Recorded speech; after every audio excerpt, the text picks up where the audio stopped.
Okay. Roadwarden. There will probably be a lot of reading in it, so I guess for you that's listening, but like usual, let me know if the audio is weird or anything. Everyone knows to stay away from the wilderness. Most people would never risk a lonely journey. Roadwardens not only accept the struggle, they embrace it. They deliver messages, assist merchants, burn human corpses, and if possible, get rid of the beasts and highwaymen. They live on the road, die young, or retire early.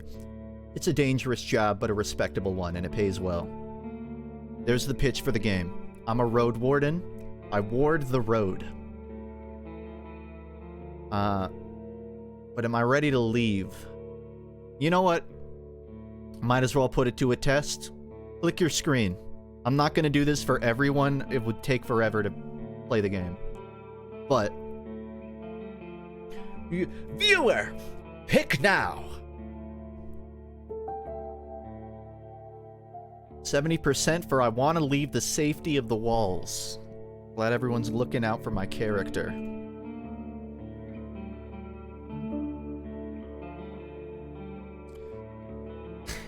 I'm not letting you pick the difficulty.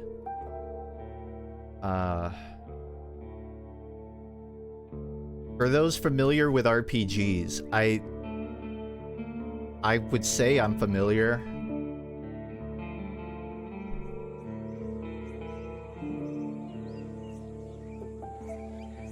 I spent earlier today, I was playing a text-based RPG. I was trading for items in my D&D campaign over Discord. So yeah, I can do standard difficulty. What I'll try to do is just let you guys pick the second a screen comes up like now while I read it. So you can pick while I'm reading. Sometimes. The wall is still standing. There are no wolves around, no stench of blood. Good signs. This should be the place you're looking for. You were supposed to meet with a group of soldiers, but you hear no voices, no sounds of labor. The gate's ajar, but the camp isn't safe. They may keep away goblins and peddlers, but not beast folk, nor trolls, and the night is near. Your palfrey breath breathes heavily. It had a long day. This might not work as well as I thought. Hold on, I might know something. Yeah, I didn't really think this through. It's such a small screen, you can't really pick one. So, let's try this.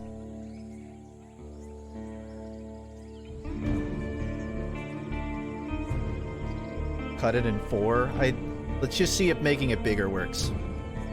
And stop clicking on me. You have to vote. Vote. Vote down there. Put a 1, 2, 3, 4 on. That's a good idea, actually. I like that idea. It's also would take up way less space. It looks like I need to look around cautiously. Okay. I like the chat idea of putting numbers on screen. I'm gonna try that.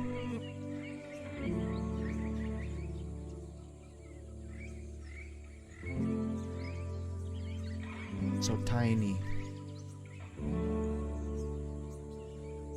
What would be a good font for this?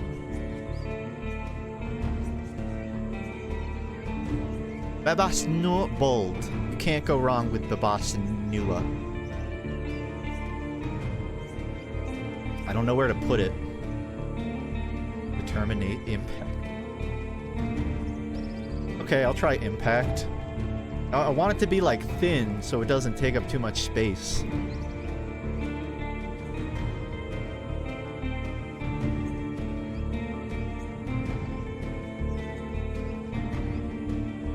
Hold on, I'm doing like I'm using those 2 classes of visual design to try and make this suck less. Okay, let's try. You vote here. I read here. The wall is still standing. There are no wolves around, no stench of blood. Good signs. This should be the place you're looking for. You were supposed to meet with a group of soldiers, but you hear no voices, no sounds of labor. The gate's ajar, but the camp isn't safe. It may keep away the goblins and oh, I already read all of this. What's happening? There's nothing... Are you not... Delete? Oh, the big text. My bad. Okay.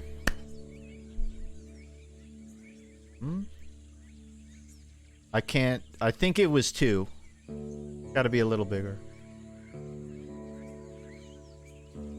I'm sorry. Hey everyone, vote now. Cast your vote.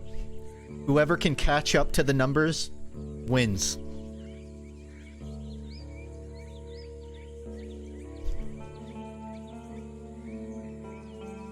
This is probably the best I can do. Other than like move it inward so you're not clicking the edge of your thing.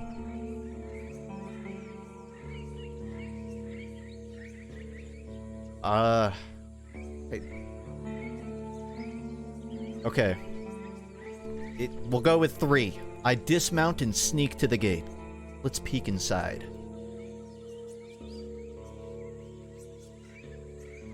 Your heavy boots hit the ground, and the pain of the long ride catches up with you. You stretch out, bringing your backs and legs comfort. All you want now is a table, a decent chair, and a nice mug of beer, and some warm stew. With any luck, your axe won't be needed here.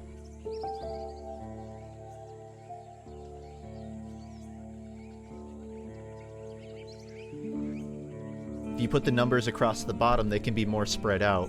That's true. I was just trying to avoid covering, like, text. But put them in each corner. This especially is not going to work. Okay. Let's try some new solutions, everyone.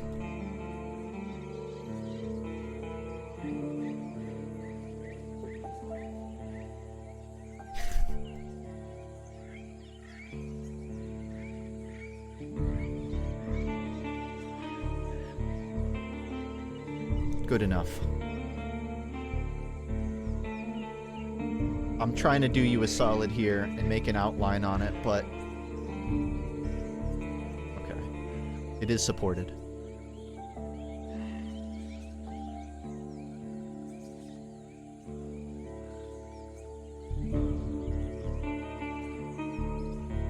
We'll play the game eventually. Okay? Does this look good? Still, it doesn't. I'm trying to like connect here.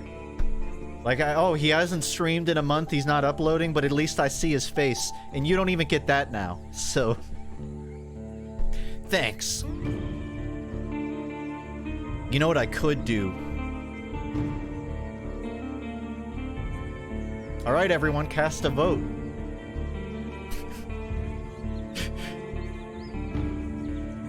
This kind of works because there's not a 4th option. Have I even read this? I don't even know where I am in it. I'm serious. If you guys, you have to, at least enough people click answers that I can work with it. If it's a military camp, it doesn't look the part. A plenty of wasted space, the fire pit is cold, 2 people are sitting at the table, tired and disheartened. They're looking in different directions, paying no attention to one another. I can see you clicking. After a moment, you notice the quiet humming. You recognize the melody of a light-hearted drinking song from the city harbor. Do I look for another shelter, look around cautiously, or just walk in? Just walk in like I know the place. Or...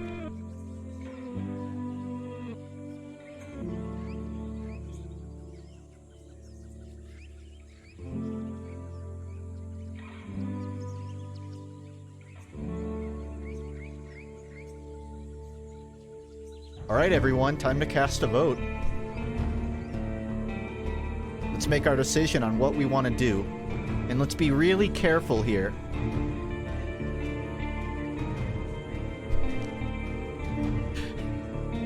You still have time to revote. You know what? I'll even give you a revote. Go ahead. Click 4. I dare you.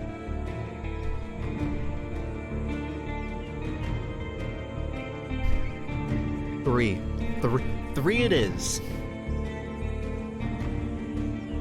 They don't look like much of a threat. I'll just walk right in.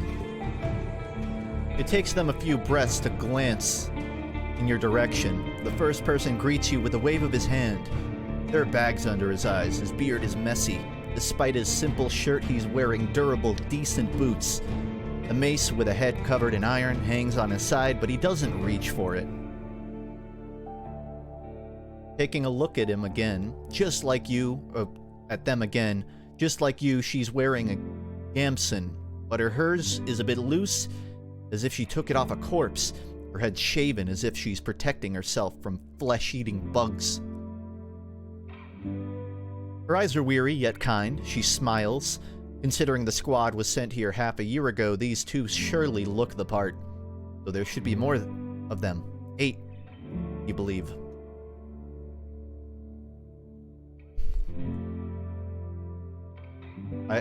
What do you click? Guy, this is what the numbers are. I don't have to explain the numbers again, right? 1. I let them speak first. It's nice to see an unharmed traveler in this godforsaken shithole. It makes me just a tiny bit hopeful. The bearded man's voice is strong yet timid. You'll be staying the night with us, I guess. We're soldiers, he and I, adds the armored woman.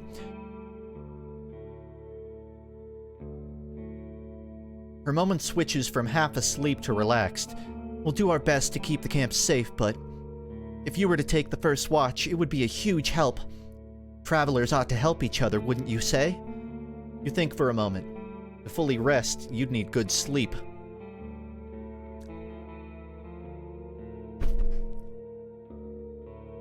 I vote 2. I think we should sleep, personally.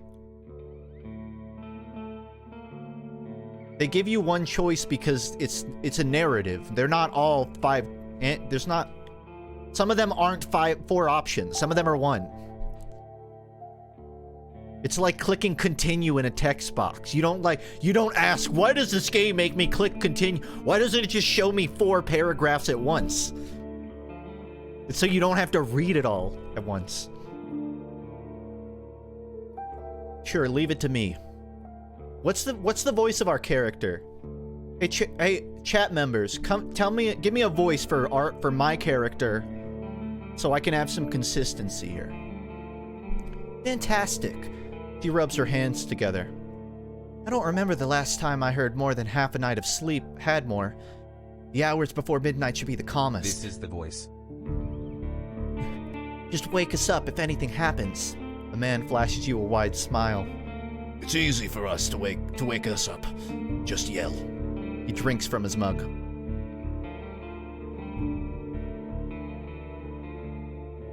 Hermit, you want a Jordan Peterson? I asked them about their lieutenant. There's so many great options here.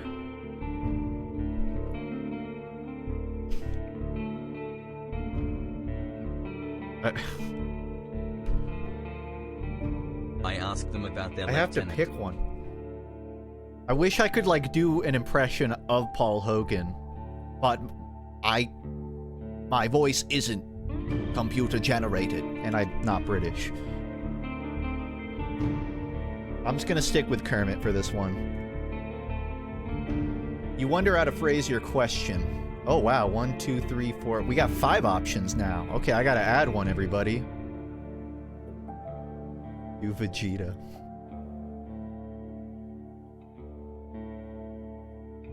I don't know why Vegeta in an RPG setting is funny to me. Oh.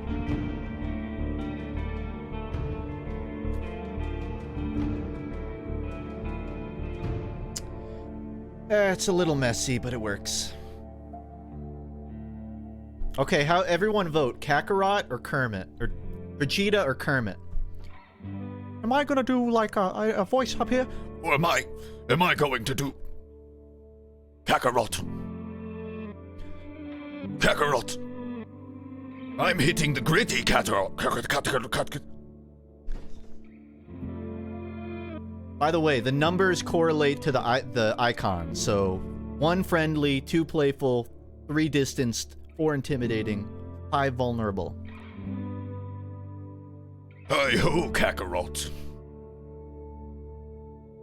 Have you heard my banjo, Kakarot? I can't do it. It just turns into like a Rick and Morty thing if I say the name. 2. I don't... Alright, let's go with playful. Use a joke or a witty comment.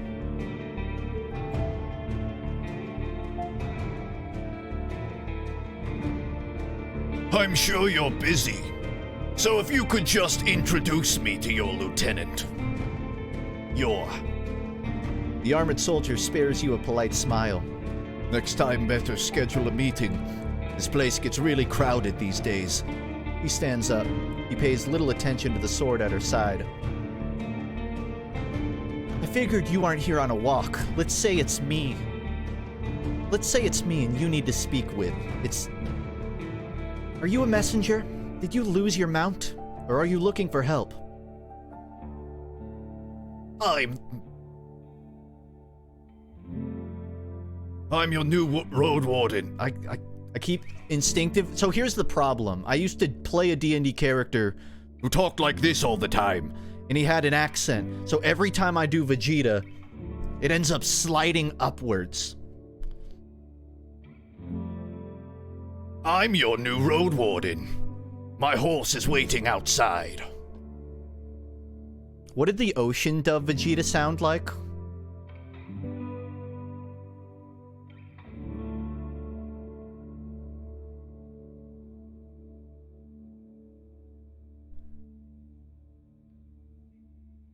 Ryan Drummond. What an idiot! What an if! How could he let himself be beaten by men with such low fighting power? I can do that, Vegeta. Is anyone fine with the high up Vegeta? Really? The soldier in the shirt leans forward. That explains how you got here in one piece all by yourself. Better bring your beast here, Adds the lieutenant. We have no hay, but I bet it dreams of dropping its saddle. A long pause. I'm Tulia, by the way. She reaches out her hand. I'm gonna pick. It may be a trap. I gesture for her to stop, pretending to be embarrassed. I should wash myself first, but you can call me.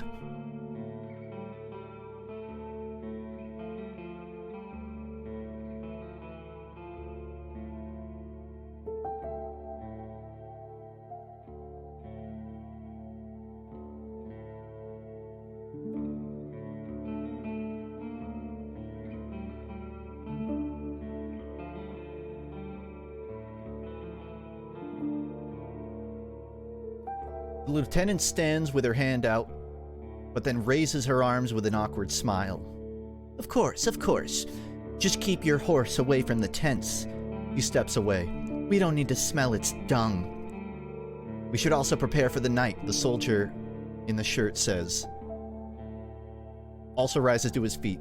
We've no tent to spare. You'll have to use a blanket or something. I'm gonna start speeding these up. Barrel? You want the barrel? I should get used to sleeping on the ground anyway.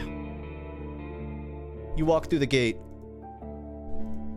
Your mount looks around and snorts anxiously. Not many people could ride a horse. It's not only taller than you, but also bulky, as heavy as it is strong. You can get in the saddle within a single breath, but most people wouldn't know where to even begin. From every side, it's a wall of Horses were brought to the Dragon Woods from the conquests in the south. They They can trot for long, but won't outrun some of the local monsters. Your palfrey needs you to survive, but without it, you would be lost.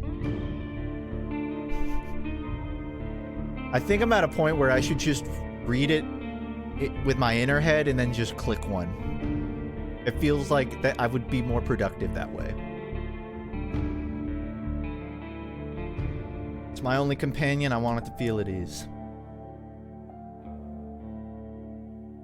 So, what I've been doing while I'm not streaming is I'm trying to go for runs every day, sometimes two. And I've developed what I like to call the Weezer workout, which is you go running, but you only run during the guitar solos. The rest of it you can walk or jog. But when the second like a solo starts and when it ends, you have to be full throttle sprinting, right?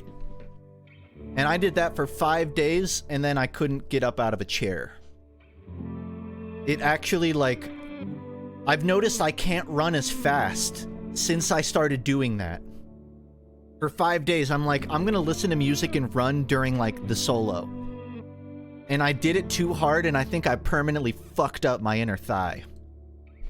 The good news is it healed, and now I can keep, like, a jog pace that I couldn't before. So, if you ever need to, like, just hard get into a routine, I would recommend that. It doesn't have to be Weezer. It can be any band, as long as they, like, have a solo.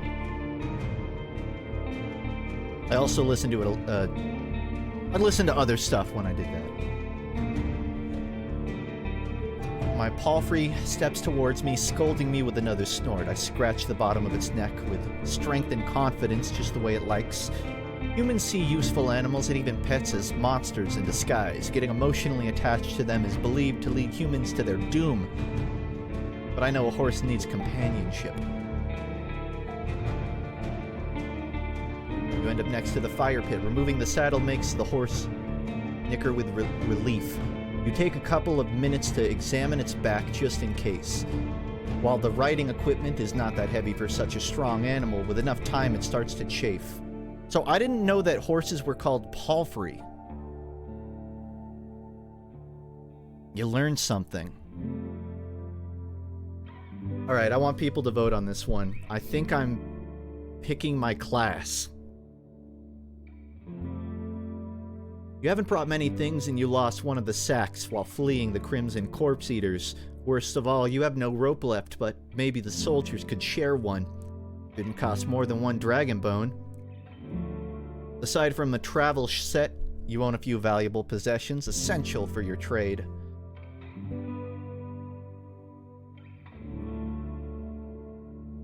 As a fighter, you'll have an easier time in physical challenges thanks to your superior... Okay. Thanks for making me read, everyone. If you're a fighter, you swing things. If you're a mage, you shoot things.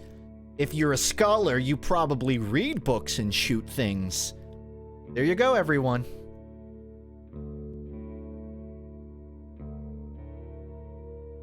Scholar is probably more like, I don't know, rogue or something.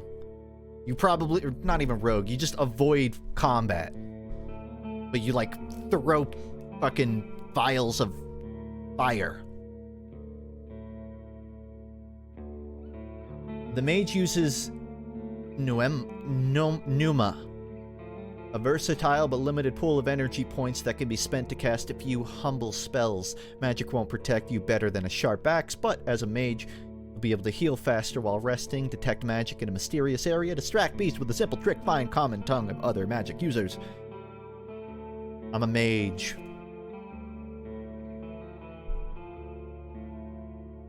What do I have? Got coins, rations, a gamson, which is a jacket, a travel set. You unpack and inspect your belongings. Your water skin isn't pierced. The spare clothes are still here, just in case you take a look at your wooden bowl and mug, your cape, your tinderbox, bandages, yada yada.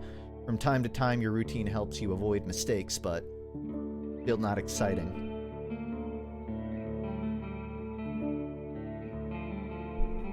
Your stomach growls at the sight of eating out of a wooden bowl. One more bowl was put at a previously unused end of the table.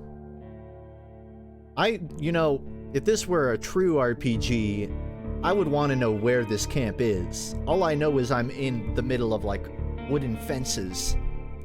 I want to go follow a river.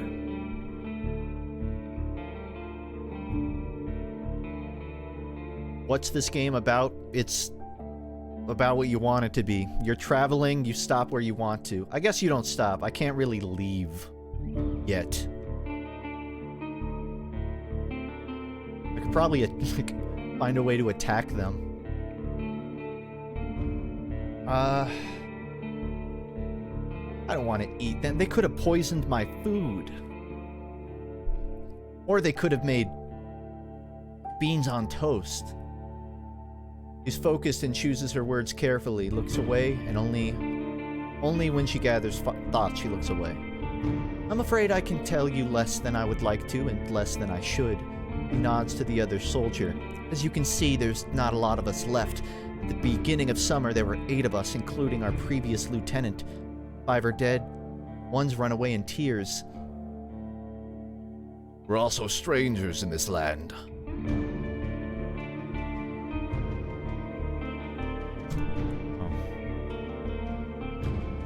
The man leads forward, his legs shake nervously. He sounds like a kid asking a bard to sing one more story, tell a joke, or do a magic trick.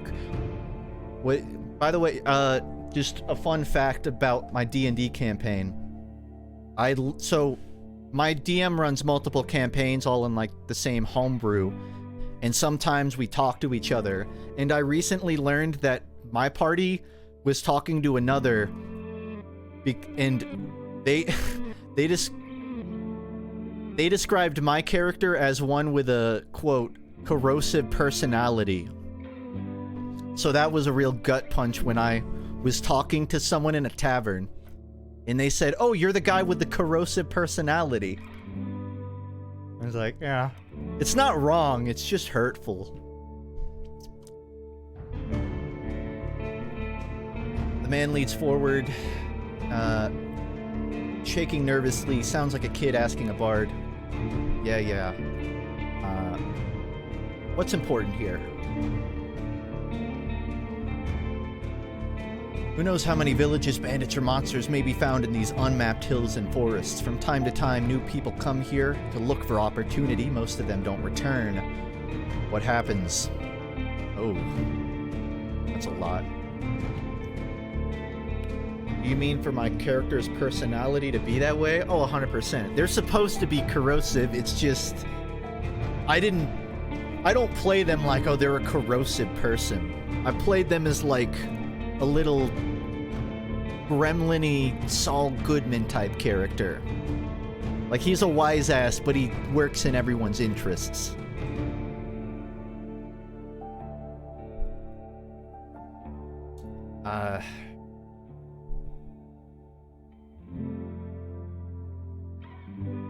I'm picking my options here. I can turn on the clicking, but there's too many. Limit it.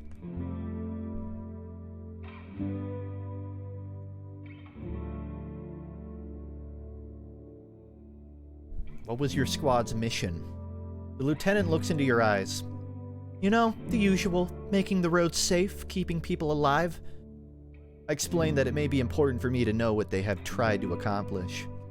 I can't tell you. Do you have any other questions? If it were me, where would you go next? Soldier answers quickly. To the inn, of course. He grabs his empty mug. The one sat northwest from here. If you can't afford the room, the main hall is free of charge. The locals rarely gather there. The northern road is much more traveled, mentions Tula. But the hunters will tell you about this and you'll have a chance to introduce yourself. I don't think all of this game is just sitting in one area talking, by the way. There is some, like, path picking.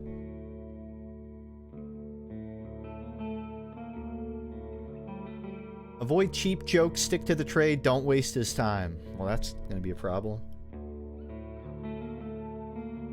What about the peninsula?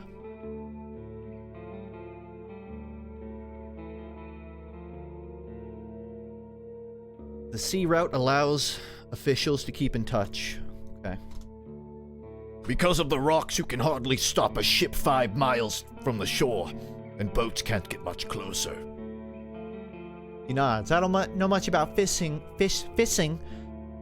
but there's not that many people living by the shore. As she pauses, her companion carries on. No soul from the north ever came to the camp? Okay. I'm mostly just trying to get all the necessary questions out of the way, so I'm picking where I go.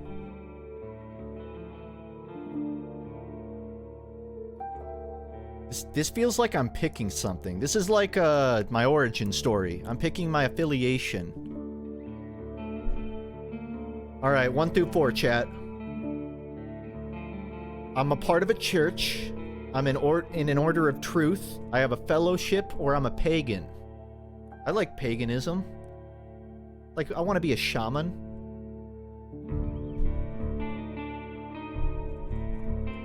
I have a strong connection to nature and spirits and follow the path of my ancestors. Some of my beliefs may be considered sinister and treacherous by the city folk. You'd probably call me a pagan. You'd probably call me a pagan. A pagan Roadwarden? The man scratches his head without the slightest subtlety. Now, I'm sure we can have a conversation. We're civilized people. He clears her throat. I'm from the United Church, but I'm not a priest or anything. Definitely not a zealot. An awkward pause.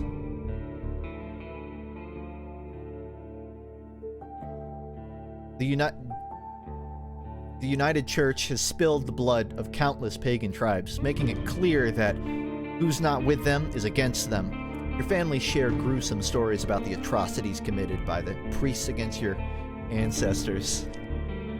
1 or 2. I get the feeling 2 might lead to, a battle axe through the head. I'm just gonna pick 2. I already know where it's going. The people here are disquieting. Every few words she taps the table with her finger. Their traditions won't help them negotiate with officials here. She starts to draw lines with her index finger, as if she's pointing at an invisible map. The peninsula is connected with roads like a big circle. In the northwest, you'll find a weird village at a bog. It's not exactly pagan, I don't think so. It even has a priest who claims to be an eremite. You nod. She means a fellowship. They do crazy shit. Her companion chips in. They use the dead to cut down trees and dig in soil. Once I saw it, I begged to never return.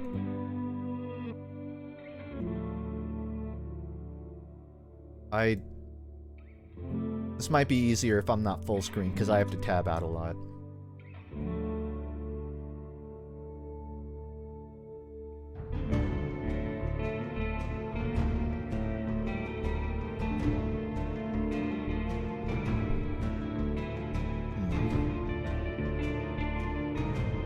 Any monsters worth mentioning? We saw all sorts of beasts. The man starts to count on his fingers. Goblins, treants. They're just like tree people. Cats, large and small, runners, howlers, wolves, spiked boars. Mouflon eaters, griffins, but we managed to stay away. Some could catch up with most mounts. Julia glances at her companion, though a palfrey should be fine. Okay, that's all I need to know.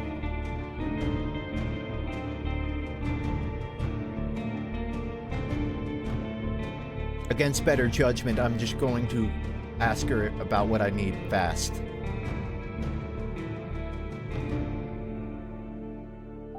I know everything. I know everything I need.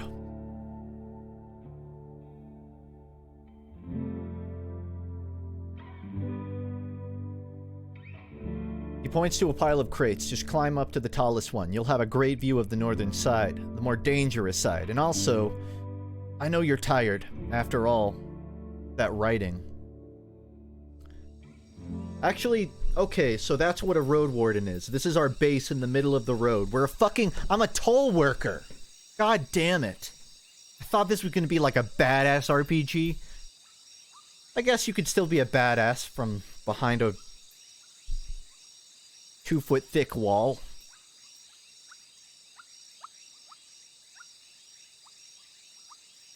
You hear the death screams of distant prey and mating calls of monkeys. Runners are chasing a gray hare. A group of muskoxen lazily chew the grass, preparing themselves to sleep. A dusk fox is running together with a lynx, making playful screeches. Thankfully, you never intervene. You just sit there watching the not-so-distant forest, trying to outlast your sleepiness. You can only guess how much time's passed. Once you feel you've had enough, you climb down and go to a tent, waking up the bearded man.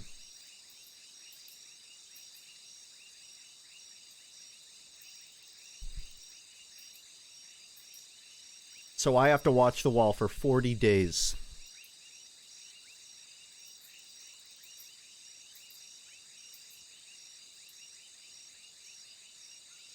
Once you finish your reconnaissance, you should speak with Tulia and return to Avlaban. There you'll report back to your employers and get your reward. In the meantime, you have your own goal to pursue. Huh?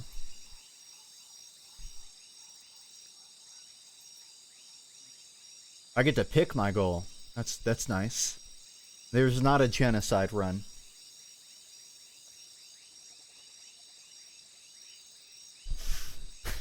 Thanks, Ark. I appreciate it. I told you, I'm running, like, every day.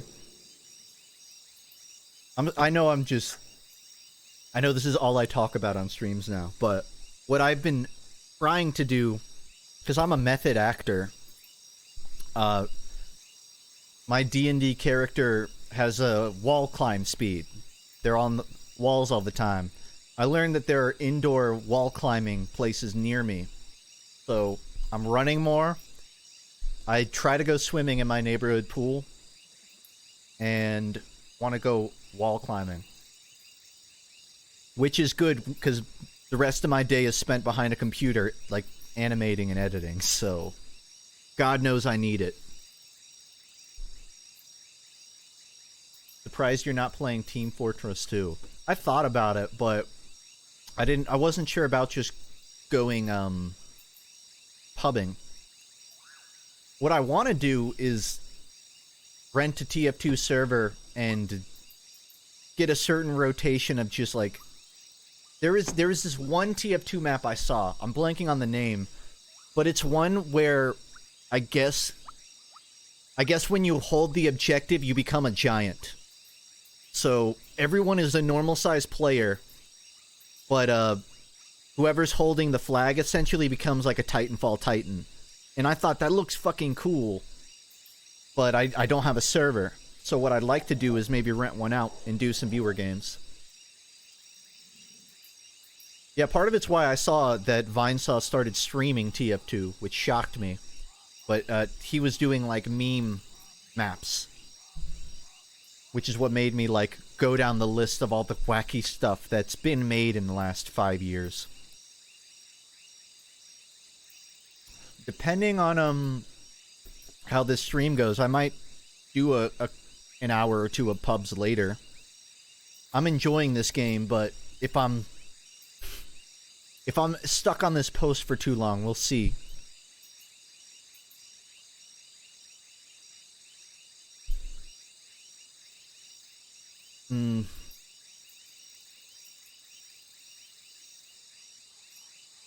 Do I want to get rich, retire early, make connections, or I guess become a merchant, find peace and order, or just help people?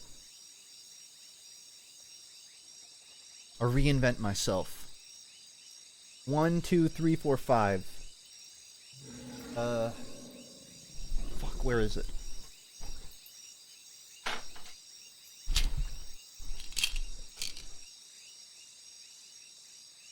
Let's ask the die. This might be a little bit faster. I don't have a 1d5, but I should have a 1d6.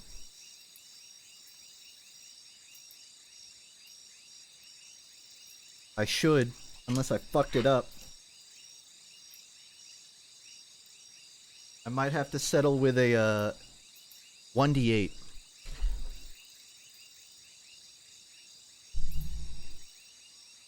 Alright, chat. Place your guesses 1 through 8. Whoever wins it gets nothing. Oh. It was stuck. It was a 3. You know what?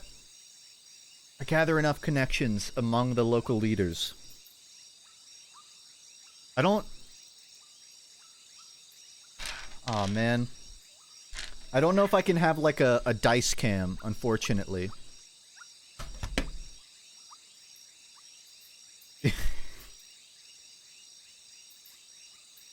Okay. Okay. This is how we're going. There's no lighting. Hold on.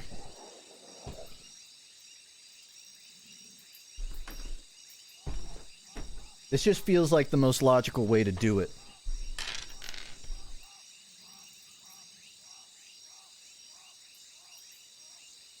I hope there's not any, like, weirdos that are... elbow weirdos. There.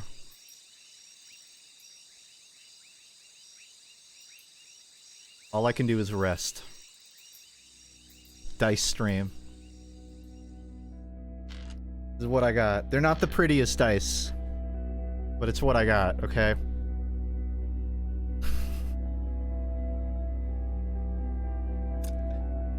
This is actually a pretty photogenic webcam of dice. They're in like the iconic TF2 pose here. Which is my only reference for people standing in a line. I should probably get a coin too. Fuck. I don't have a coin, I'm gonna use a guitar pick. Take a look at my amulets, yada yada yada. I'd rather keep... Okay. 1d2, everyone. 2. I go outside to see what's happening. I wish there was like a TLDR version of this. It's not that I don't want to read it all, it's just that if I'm streaming, I really want to quickfire it.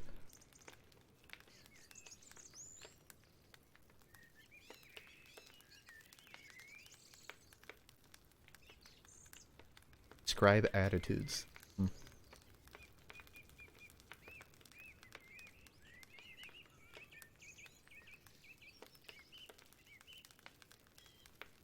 Alright, time to leave. I prepare for my journey. This is just gambling at this point. I need to ride north. Oh! I'm on the map. Even at a later hour, you wouldn't expect to meet any travelers in the valley. The warm summer breeze lures your mount forward, but the serene chirping of birds is quickly replaced by the distracting screeches and gurgles coming from further down the path. You soon find the pack of 4-legged griffins. They're larger than foxes and merge the features of birds and furred beasts. Each one is of a different size, coat, color, and their temperatures are varied. Their fronts are covered with vivid feathers, while their rears have darker fur. Their wings are massive, making them impressive jumpers, but they're too heavy to fly. About 24 beasts are yelling, brawling, and chasing each other around.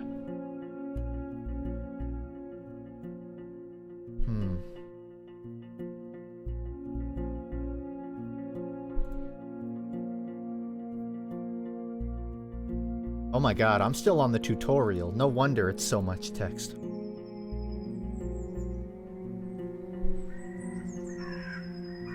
The road splits according to what the soldiers have told you. You may find a safe inn by turning left. The forest to the right is lush and the trail overgrown. Kids used to have this song. How did it go? Harshest pathway leads to the dragon's lair. Those who search for treasure, do you truly dare? The signpost in front of you doesn't make your situation much clearer. It was put here by someone who can't write, for folks who can't read. Covered in old red paint, it points east. Blood there, as people say. Danger to be found. What's my horse's name? Oh, that one's easy.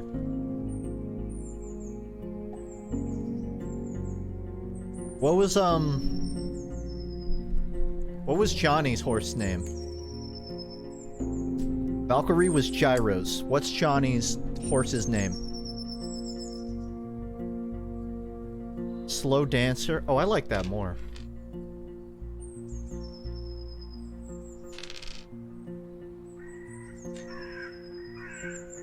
Slow Dance for... Slow Dancer is peaceful as you stroke its mane. Maybe it can't help you choose a path, but you've spent many years together. Happy to go on, it takes a couple steps forward. Spot a few berry cabbages, but they need 2 weeks to mature.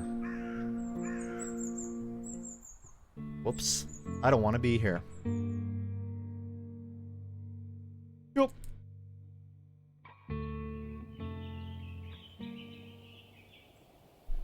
Thanks, Savant. Slow Dancer trots with ease, unbothered by the few branches covering the beaten road. The bird songs and distant howls draw your attention to the forest, which gets sparser and brighter. You spot boars, roe deer, and saurians. The sight of a nearby wolf pack worries you, but once you push your hips forward and your palfrey enters a canter, the beasts don't even begin a pursuit. Speed alone will protect you. I feel bad that I turned off the screen click, but I don't know of any other Twitch extensions that would let you interact with this stream. Has anyone ever seen a super wacky Twitch extension that would, like, totally fit for this? Let me look. Extensions. There's got to be something. I want to throw everyone a bone here. Polls? I guess, but polls would be so slow. Unless, like, I have someone in chat actively running them. Let's see. Viewer engagement.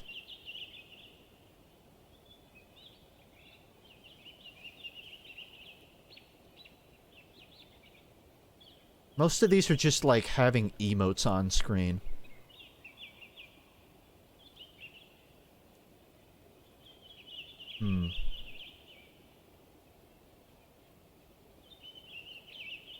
Send a pug. Share your love for the streamer by sending pugs their way. I don't like pugs, so that's... I would otherwise click it.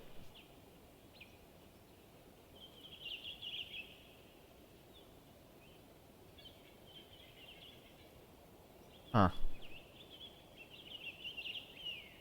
Screen clicking's a gimmick. Yeah, I guess. Damn. Actually, you know what? I could just have the polls of 1, 2, 3, 4. It's not like I have to write out everything. That would work.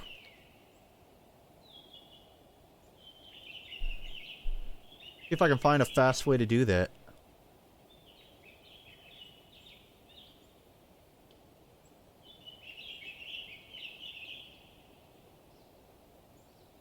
No configuration needed. Polls can be created from the extension tab.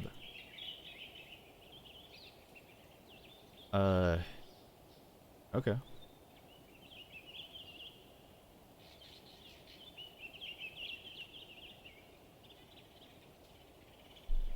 Yeah, you're not gonna get to click on me. But let's see if I can get this set up.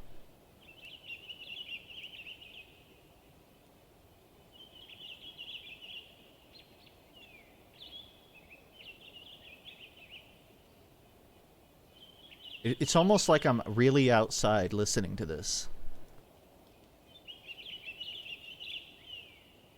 Have I told you guys the story of when I started running like 2 weeks ago?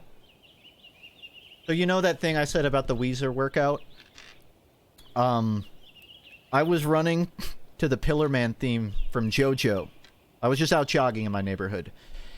And if you know the song, you know it's really intense. And I was running so hard that let me like try and visualize this. So these are two elderly people that live in my neighborhood, right? And they're like on the road. I'm running so fast that these two elderly people that were walking, they stopped and started clapping for me. while I ran past them listening to the Pillarman theme. I don't think anything more motivating has ever happened in my life. But if you ever need like a pump at the gym, 100% vouch for the Pillarman theme. Old people will clap for you.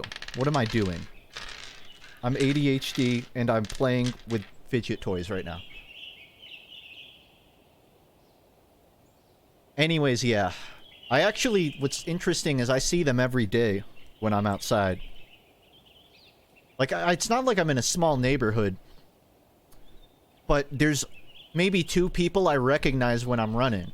And it's gotten to the point where, like, we, you know, kind of know each other. I don't talk to them or anything, but it's just kind of interesting. You never realize how many people you live by and you never see.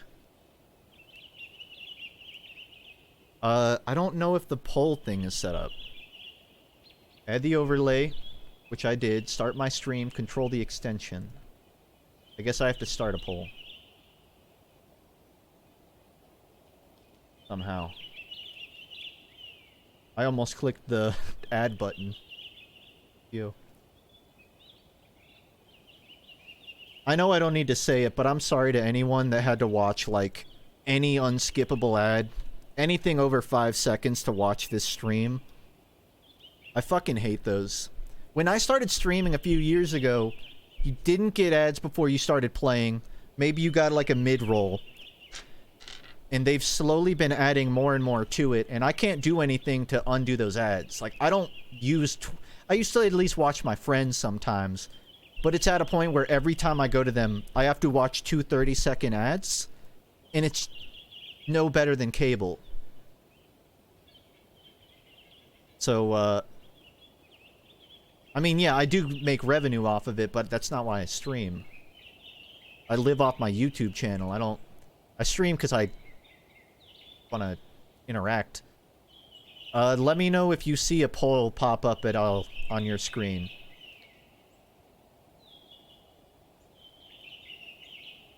I'm really letting my Italian show here.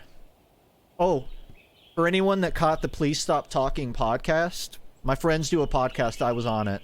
On it, I said that I was, what, 23% Italian? I went and checked my 23andMe the other day, and it's 3% higher, somehow.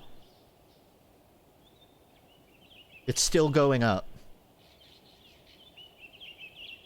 You see the poll? Okay, well then why don't I see the poll? Because it should be on screen.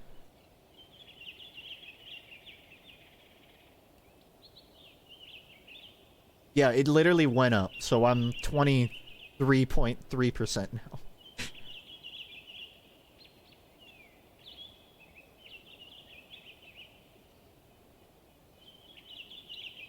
Yeah, I'm confused why,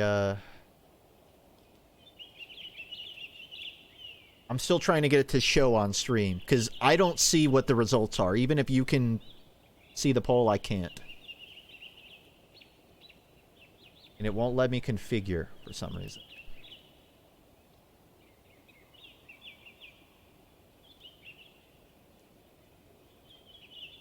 Huh.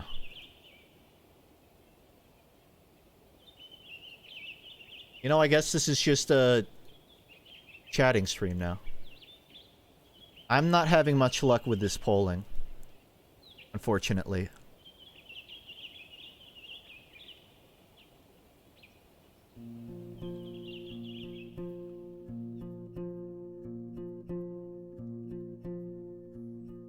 I also, like, looked at my, you know, relatives on 23andMe, and I don't think there's anyone under the age of 55 on that site.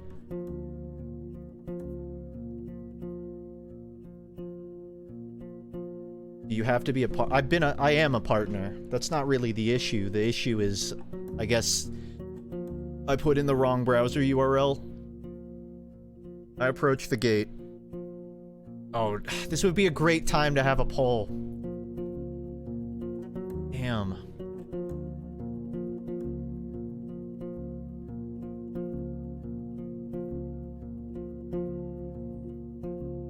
Huh.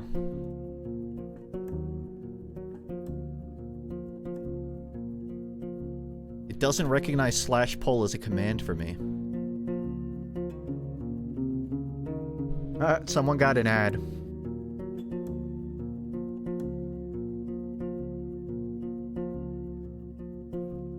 I'm laughing at you.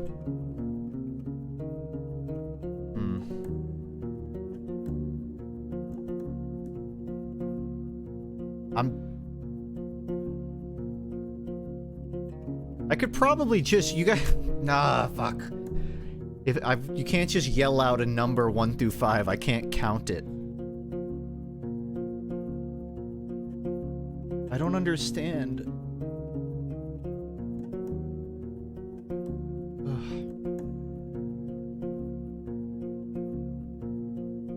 I'm gonna try for like 30 more seconds. And if it doesn't work... Oh! This might work. I don't know how to end the poll. Close voting. Okay.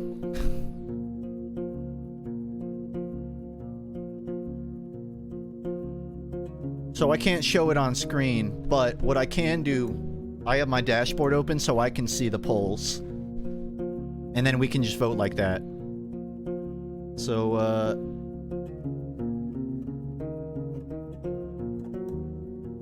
a new poll should be started now?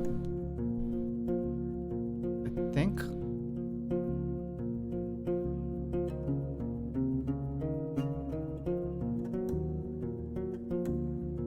Nope.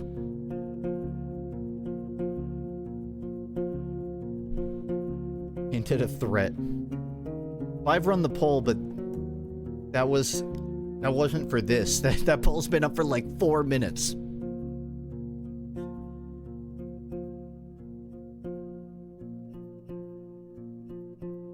No, it's... Huh.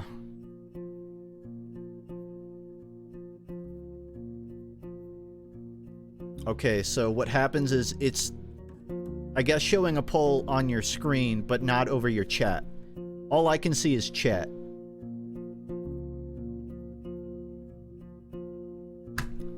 Hey, I have an idea. Does anyone want to play,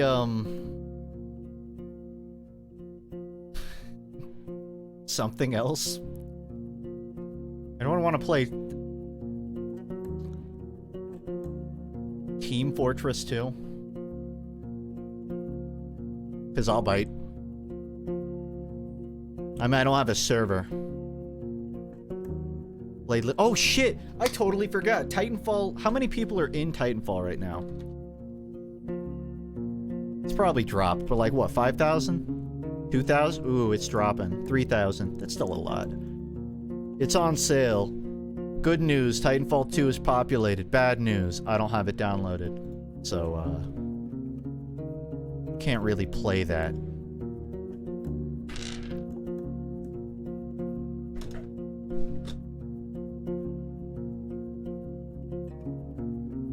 Elden Ring? Nah. Oh god, I don't want you to see my window.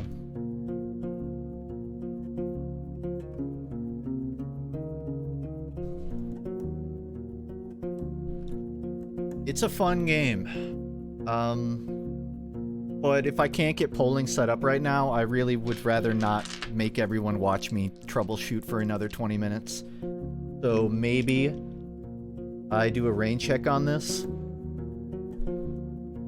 and I can stream it again later in the week. For now, I kind of want to play something else.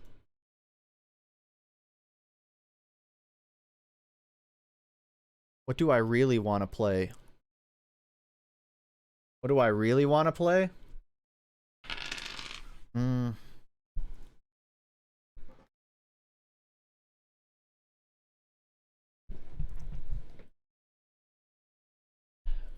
I mean,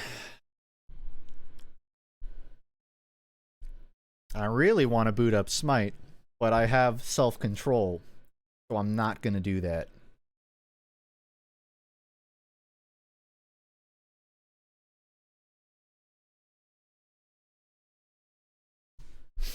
Do it. Yeah.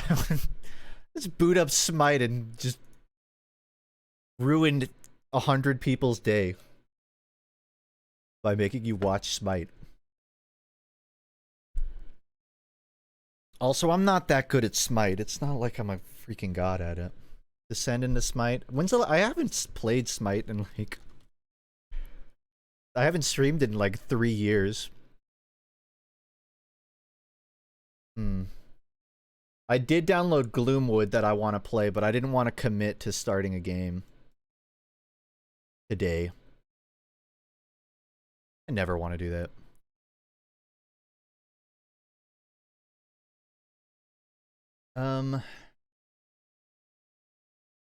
You know, I could roll the die. That's what I could do. I don't know what the die would signify. The die signify what games I have downloaded on Steam. I probably have about 20 games downloaded, right? Let's see what game the die wants me to play. Let me get it pulled up so you know what I'm referring to.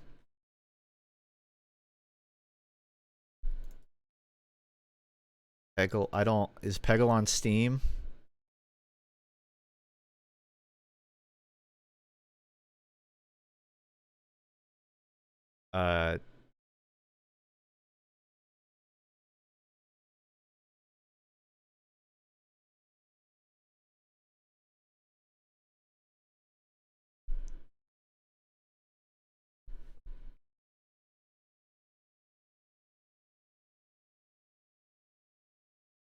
Please be 15. Please be 15.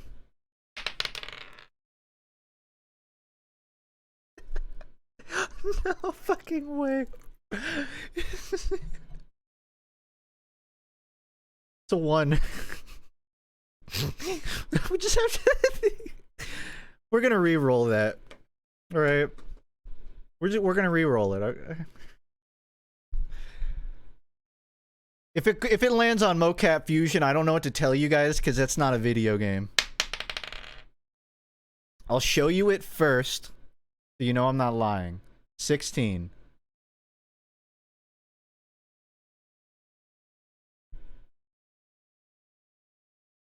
One, 2, 3, 4, 5, 6, 7, 8, 9, 10, 11, 12, 13, 14, 15, 16. I don't wanna... I should have, like... I need to curate these games, because I... Risk of Rain 2? But I still haven't followed through on the Risk of Rain 2 Soldier stream, and I would feel good. That was 1. Do I have 1? Can I go up or down 1? Do it. Ugh. Do I respect the... Actually... Am I allowed 1 reroll? That isn't a 1? I'm allowed 1 reroll, right? This is what being indecisive does to you. D20. Fuck me, dude. It's another 16. That's a 19. It's upside down. It's not a 16. That's a 19. They look the same. 16, 17, 18, 19. That would be Hyperlight Drifter. Technically. This is actually a good game. How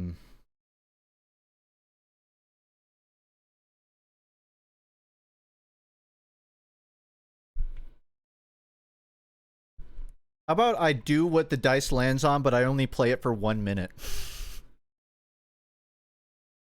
That way, it's a win-win. I follow through.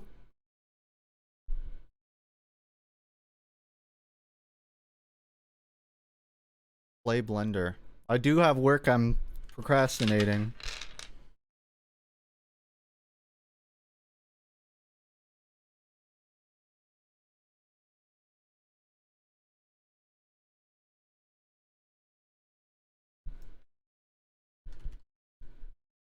I know you see a black void. Just pretend your eyes are closed.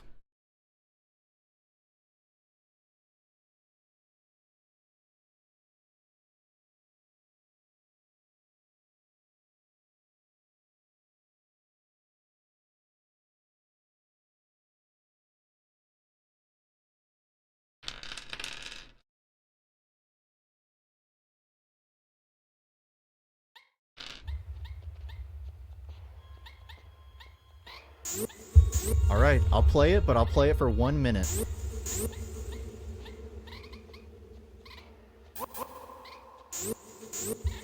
Make a donut in Blender. That I could probably do in under a minute. Just have to hit Shift A.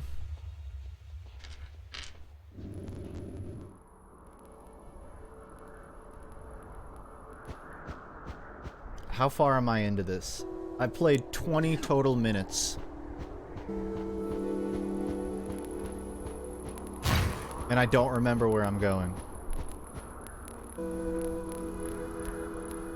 Maybe I should do like 5 minutes. 1 minute is just... There's no closure.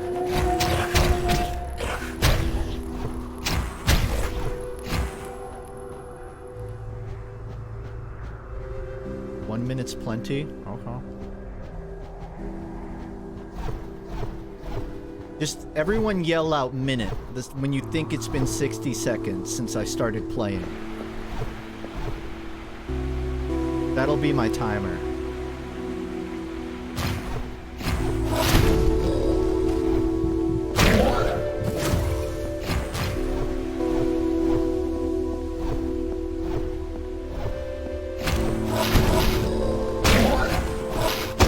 I'm actually enjoying playing this, so I regret that.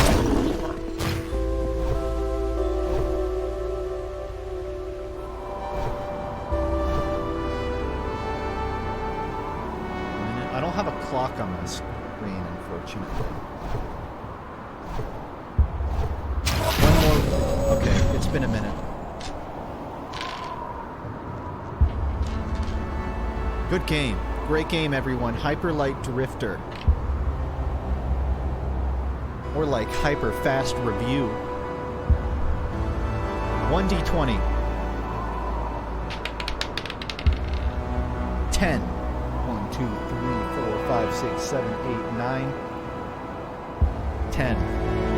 How do I play Smite for 1 minute? Do I abandon match?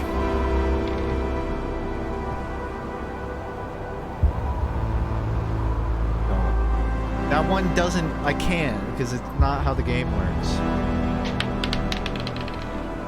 18. 1, 2, 3, 4, 5, 6. 18. A chest.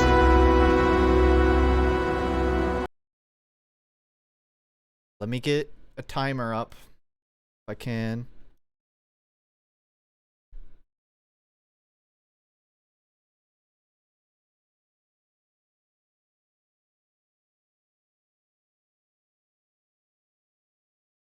What the fuck happened? Didn't...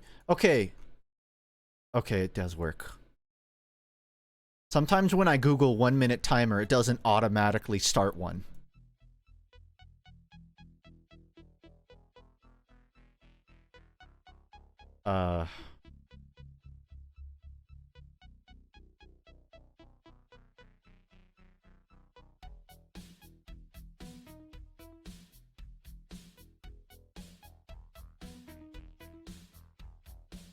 And we'll go from when I'm playing the game, just to be fair.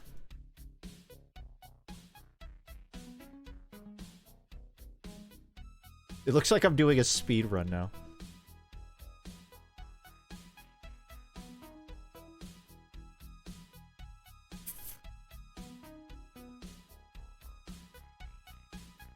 Oh. It looks like I've started this game before, but I gotta do it from new. This doesn't count. It's only gameplay that counts. Yeah, all this works.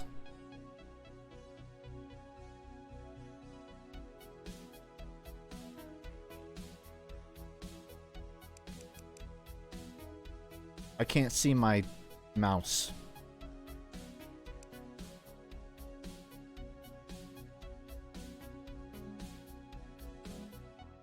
Play Terraria only if the dice allow it. I don't know what's happening. Okay, I'll continue.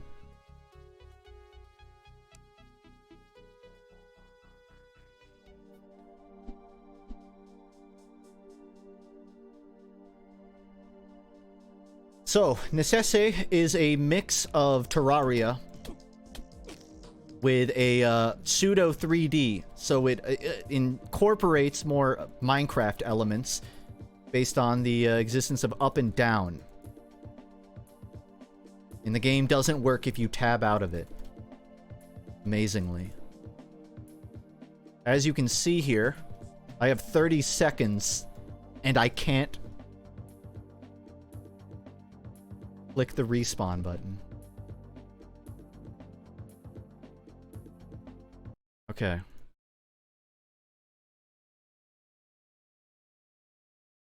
What I'm trying to do is I have 1 minute to give you the quick fire review of the game. What I'm gonna have to do is play it in windowless mode, windowed mode. Because otherwise it breaks.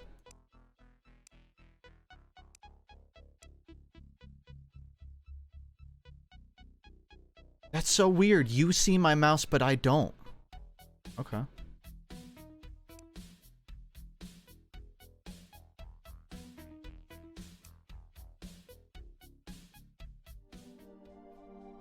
I have to look at OBS to know where I'm clicking.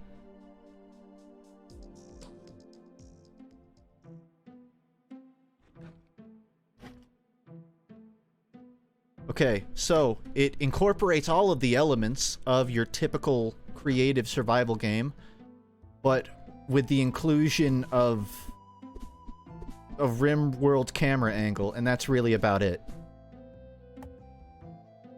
But all of your favorite staples are here, including a wide assortment of goofy cosmetics and weapons you can use that I haven't unlocked yet.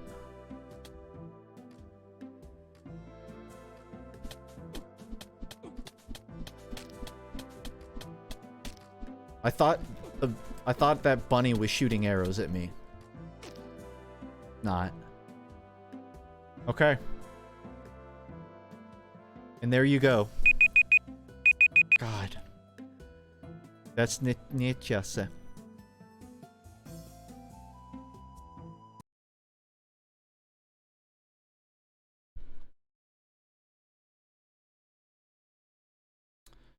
Let's roll again. I don't have a Spotify thing. Anything that's on there wasn't put on by me. It's not that I don't want it on there. It's just you have to pay money to host it. I made them a long time ago. I'll let you know if I ever put stuff on it. Number 3. I should probably leave recent mode because it's messing with the order.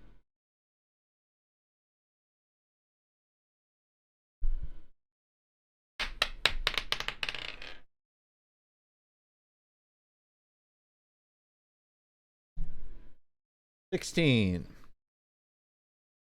I could probably just use a digital dice. I don't need to physically. 1, 2, 3, 4, 5, 6.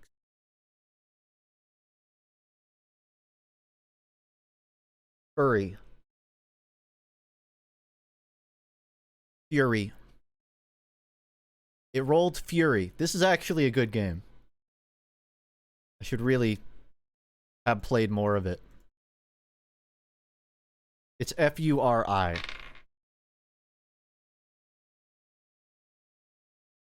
The one problem I have, you know what? I'll save it for the 1 minute review. Between you and me, we know that being locked up fucks you up inside. First message of the game. You'll find out, I think. Actually, no, I was on a boss fight.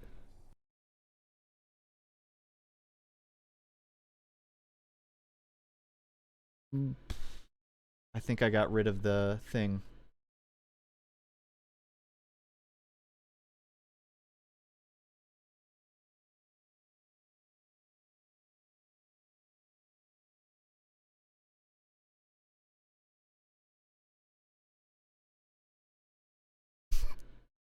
It's gonna take me a full minute to get the countdown on screen.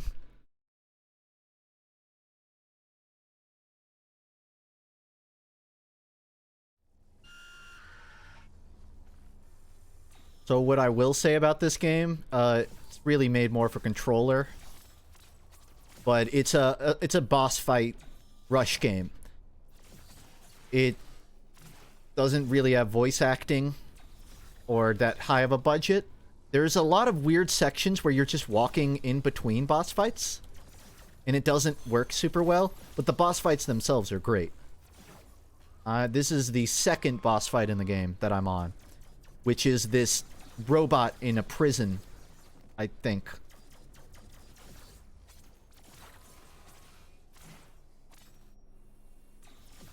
And there are buttons to parry and all that, but I'm on controller, so no.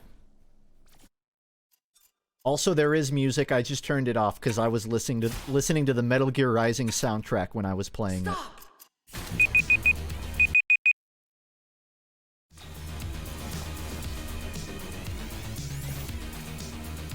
An extra 10 seconds so you hear the music. Okay. And that's Fury. Anyone feeling like 1 minute isn't enough? No? Okay, we'll keep going. 20. I might move it to 2 minutes. 1. Multiverses? I mean, I could. Yes. I could go into training mode.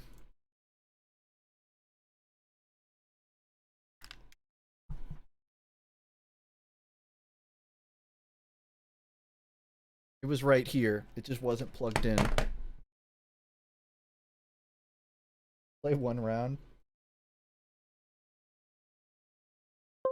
Should I be a dick and just join a live game and then leave immediately?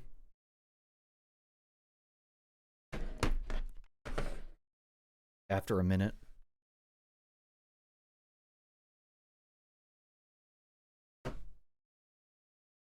Does SFM count? Yeah, sure. It counts.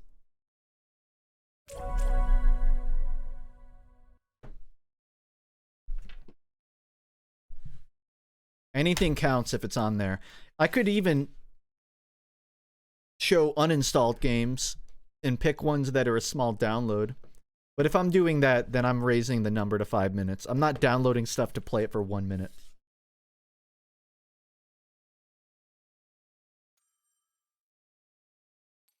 Ew.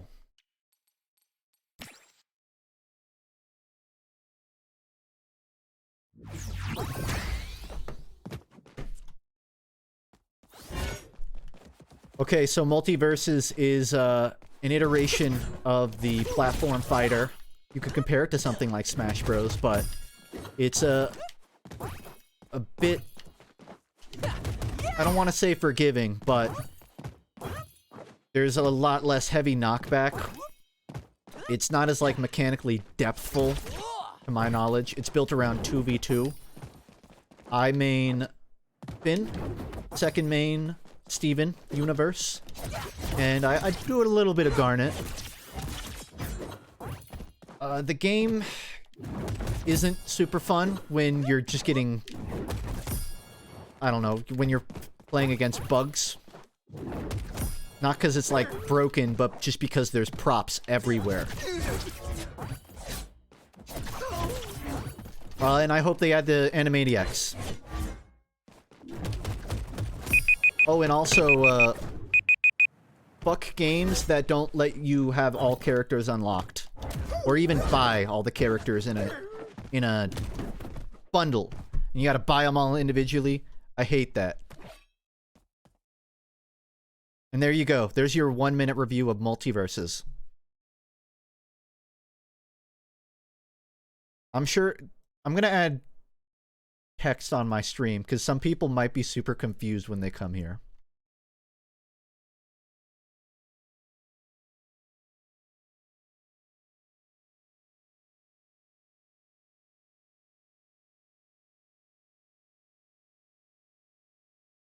I keep losing the die.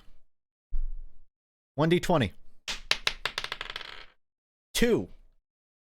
Paladins.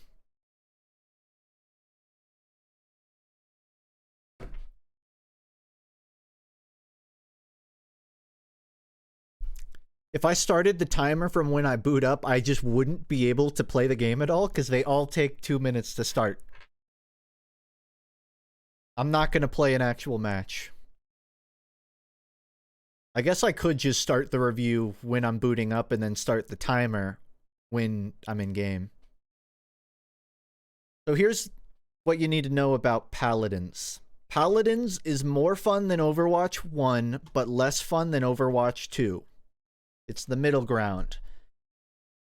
They're great at adding new heroes. They're not great at adding new heroes that are different from all the other ones that are already in the game. They don't ever add new maps, which... why? I don't think any of its peaks go higher than Overwatch's peaks, but I don't think any of its lows go lower than Overwatch's lows. Is the best way I can put it.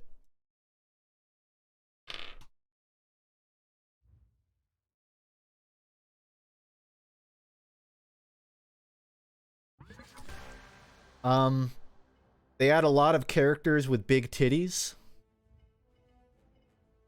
They actually have diversity in their cast. It's not just like, I don't know, it's not... all of the characters have they don't have personalities. I don't know. It doesn't feel like they're just trying to hit a quota of, okay, this is a representation of a certain culture or race. Like, they just add someone and don't base their entire character around it. The strength of each member is the team. And I'll just start on the new character since I haven't played them that much.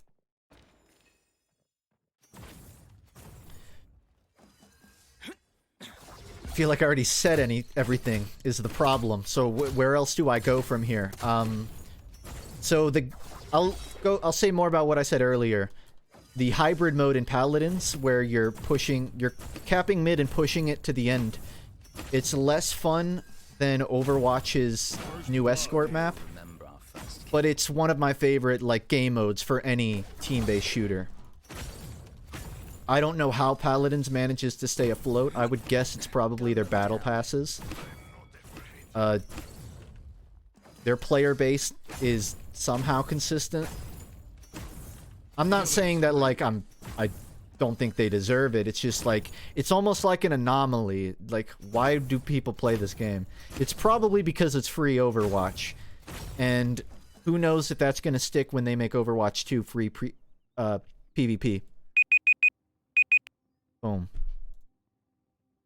If you want to know more, then just watch any of my videos. And you'll probably get the idea. 1d20. 2. Roll again. It landed in my hand. Roll again. 16. I don't know if, I think I already rolled 16. 15. 1, 2, 3, 4. Ooh, okay. All right. What if Paladins added a map builder? Yeah. What if Paladins brought back the old VGS wheel? This and other theoreticals that won't happen. Enter the Gungeon. So this isn't one of the oldest roguelikes, but it is one of the primo ones. I don't know. I would put Enter the Gungeon on the same echelon as Isaac or Nuclear Throne. It's a fun game. I don't think I have the Bomby mod downloaded, unfortunately. I'll start it when I get into a thing. Okay, good news, everybody.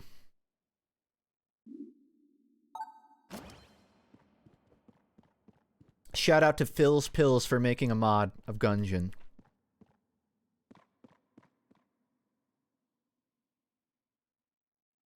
So, the gimmick of this game is guns.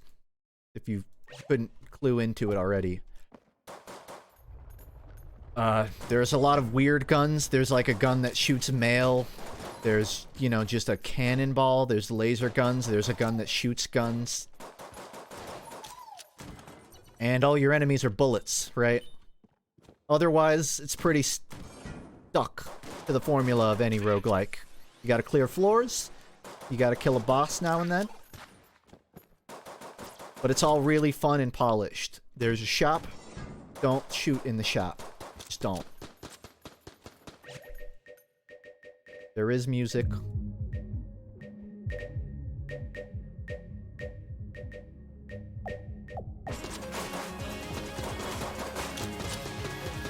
I'm becoming sad that it's only a minute because I want to play more of this. Oh, and if you couldn't tell, it's moddable.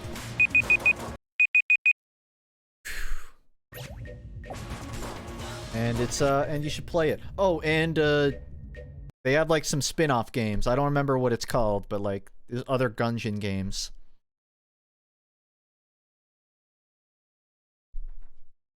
You know what? I'm gonna raise the timer to 2 minutes because I don't want to keep.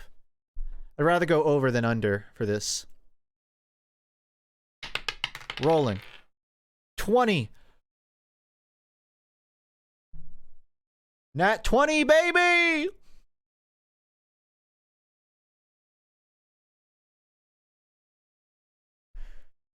Gungeon was what? 15, 16, 17, 18, 19, 20. Oh, you couldn't see it.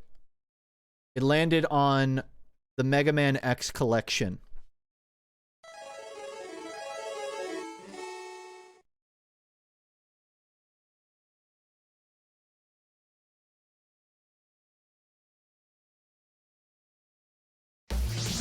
The tough luck, I don't have Peggle.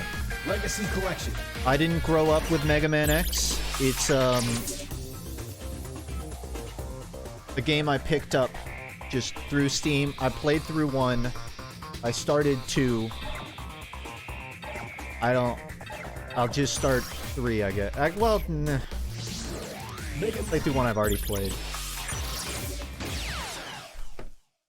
So Mega Man, if you somehow don't know, one of those classic, iconic platformer games.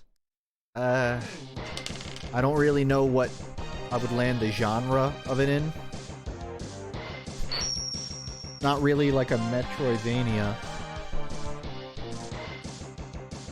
Losing my die over here. Side scroller, sure.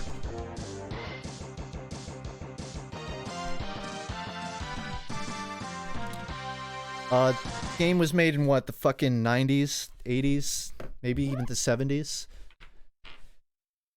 The gimmick is you play Mega Man, and when you beat a boss, you get to Kirby them. You get to take their power, but instead of Kirby where you can only have one, Mega Man gets to have all of them permanently. And if you're subscribed to Sakurai's YouTube channel, which you 100% should be, he talks a bit about the origin of Kirby, and I think he actually referenced Mega Man in the origin of Kirby, where it's like, well, I wanted enemies to be sort of a utility to the player. So he took inspiration from Mega Man, where you steal boss abilities, but you suction up every enemy in the game. So, partial credit to the origin of Kirby, I believe. Also, another fun fact, Capcom is never going to make another Mega Man game again. And you can just live with it. Well, I liked 11. I'm not a big Mega Man hit. You're not supposed to fall down that one. You are supposed to fall down the other one.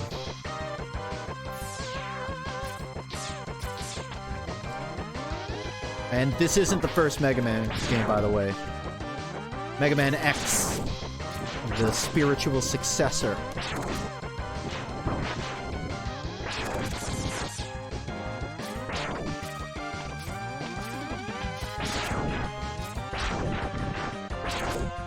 And I don't know, it had a cartoon. There was a Mega Man cartoon, I think, in like the 90s. And I'm starting to run out of fun facts here. There are some like spin-offs, not spin-offs, spiritual successors to Mega Man. I can't remember what they're called, but if you're into indie games, there are plenty of people that have made this. If you've... Fun fact, look up Spark the Electric Jester. Spark the Electric Jester 3, which came out like a month ago. It's Sonic Adventure, but with Mega Man abilities. Basically. It's an action-adventure Sonic Adventure, but I don't have time to explain it all. And that's it. That's your 2-minute review of Mega Man X. Actually, I didn't even talk about Mega Man 1, X1. I just talked about Mega Man. Oops. I don't know. It's really fun. The underwater level was weird. 4. The dice is on 4. Oh, French Dutch angle. 1, 2, 3, 4. Risk of rain. Okay. I'll try to make it work. There is a single player, so. Risk of rain. Like Enter the Gungeon, it's what I would consider one of my favorite roguelikes. It is a roguelike, but it's different. It's third-person action adventure kind of gameplay, but it's still, you're clearing a level, taking a teleporter, and opening chests and finding items. It's a sequel to a game that was 2D. Risk of Rain 1 was not a 3D game, but for some reason they said we're going to blow everyone's fucking mind and we're going to make it a 3D game. And they made it one of the best ever. And it's taking a minute to load. Let's see. This game is moddable. Not that there's like an insane amount of modding going on from what I see, but just good to know. It's what, there's an echelon of game that I would call homie games. It's a game that no matter what kind of mood you're in, you can boot it up with your homies and have a good time. Deep Rock Galactic, Left 4 Dead 2, that kind of stuff. Risk of Rain 2 is one of the top of that list. Also Warhammer Vermintide 2, but nobody owns that game.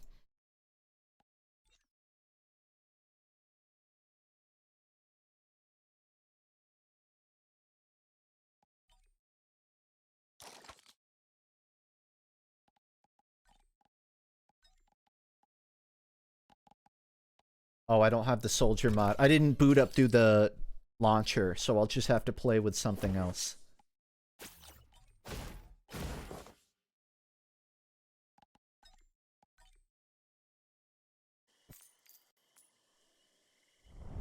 What are we talking about? I'm rolling a 1d20 and reviewing games off my Steam library. The early game of... Oh, I don't have money. The early game can be a bit slow, because there's a lot of walking. Because you have to go find the teleporter. You have to... So what's interesting is, like, in a lot of roguelikes, you kind of just... You find the end door and then leave. Like, once you find the staircase up, you take it. Sometimes you gotta fight a boss. Usually you have to fight a boss, but...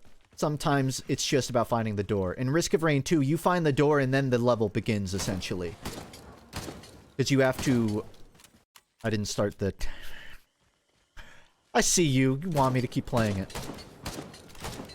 When you start it, you have to basically defend the teleporter until you beat a boss and just survive, essentially. I don't know how I keep fucking it up, but...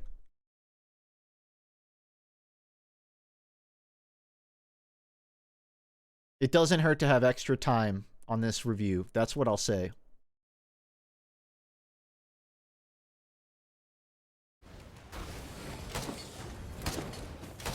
What I like about it is the fact that it actually has like 3 axes of aim. I don't know what it is about my brain.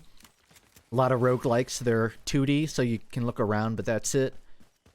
But this game actually throws enemies at you that sort of challenge your ability to look up. That kind of thing. Which I appreciate. Late game builds of this are pretty insane. They're not as wacky as something like Isaac. Binding of Isaac. Like, your abilities aren't insane and you're, you know, breaking the fabric of the universe. But you can fly, you can run at 1,000,000 miles an hour, and all of the character kits are fun. Most of them. The robot is, the robot. If you're someone that likes Easter egg hunts, this is a great game. It doesn't do rooms that lock you in. It's pretty low stress, if anything. Like, they're high stress when there's a lot of enemies, but there's never that feeling of I'm locked in a room. Most of the time, you can run. There are areas that are, like, indoors, but if you get stuck in there, it's kind of your own damn fault. Not your own damn fault, but it's on you.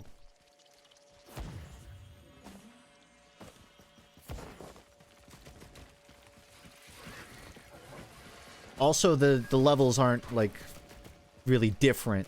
The levels are pre-made. They're not pre-generated or anything. They're not going to be different. Every time you, take a teleporter, you go to a different level, but the level itself will always be the same. Generally.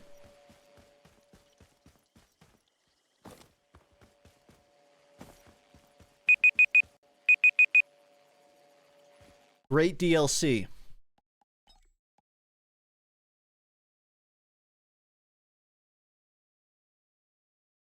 This game's items are stat modifiers. Isaac's cool items are mechanic modifiers, plus Isaac has a lot of universal mechanics.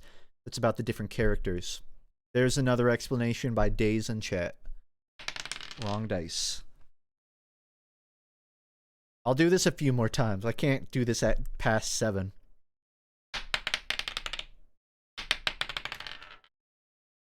$15, roll again. I can... 18. I believe Mega Man was a 20.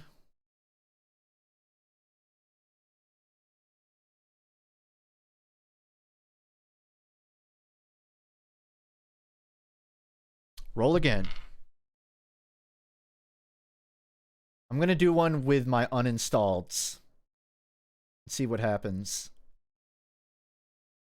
For my uncategorized. 20. 1, 2, 3, 4, 5, 6, 7, 8, 9, 10, 11, 12. Back for Blood Beta, I'm good. 14 bytes. Oh, it's only 14 bytes, everyone. I rolled 20 again. This doesn't work. 9. Ion Fury. Technically, I've streamed this game, but I didn't finish it.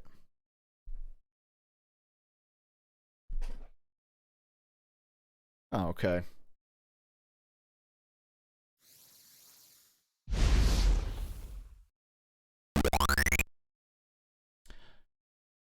I think this is built off a really old engine. It might be GZ Doom. It's really loud. It's built like a retro game, but it's new. Relatively new. These are my save files. I might have loaded the wrong save, but let's see. Oh. The same engine as Shadow Warrior, Duke. Everything Seppi said. Yeah, it's not a subversion of the formula.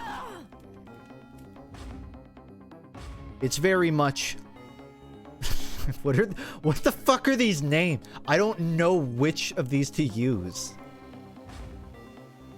Why did I save it here? I have one shot. Why did I save it here? It's a key card game. You gotta find the key cards to open the door. It's that simple. I open... Normally, you start somewhere you're not dying.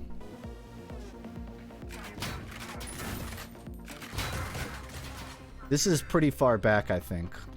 But it actually is pretty impressive the way it pulls off 3D environments on Build Engine.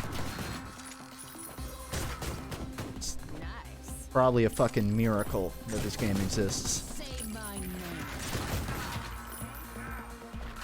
And there is an option to have a silent protagonist. Fun fact.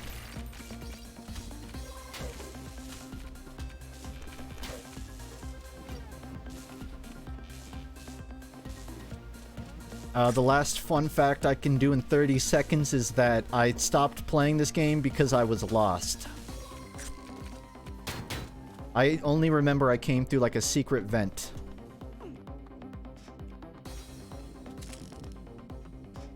But, it's good and on Steam.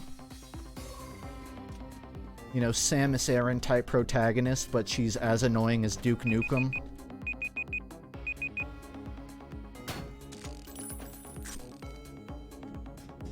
Yeah. Ion Fury. Ion, know what else to say. Alright, do one or two more. 3. Cuphead. You know, I've been meaning to play this DLC. Let's see if I can beat it in 3 minutes.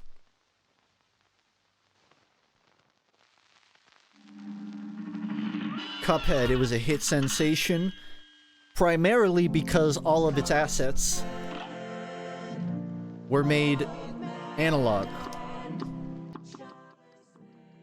Which means they drew it on paper and then scanned it, and then they colored it afterwards, because time save. But it's made in... I don't know how I do DLC. DLC 0, sure. It's based off of, like, you know, what is, like, the 60s rubber hose animation style. I'll start the timer when I'm in game. This doesn't really count. It also has a Netflix series, which is okay. Wasn't mind-blowing. 30s, yeah, who knows. It's like 30s. It's like old Mickey Mouse, Popeye. You know the type. And I'm gonna start the DLC for 2 minutes. There's really not a plot to it at all. They made a deal with the devil, and they have to go kill everyone to get out of it.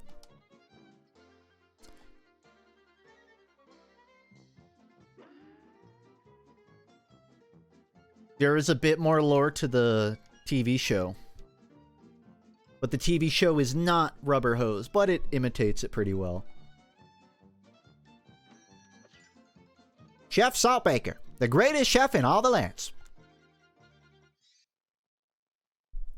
I'm not streaming the DLC, I'm just fast reviewing it.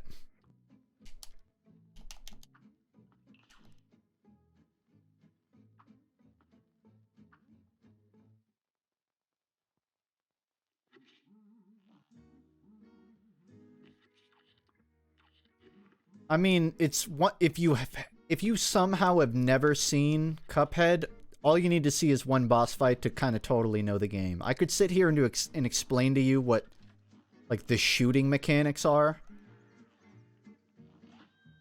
but I don't think it's easier to see.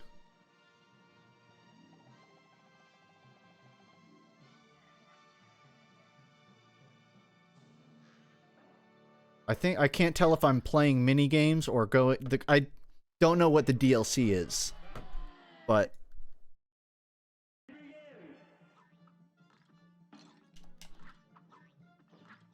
I guess this is just a dodge one. Here's what I remember. You parry the pink things. My chat drilled that into my head like 4 years ago. And their heads are pink.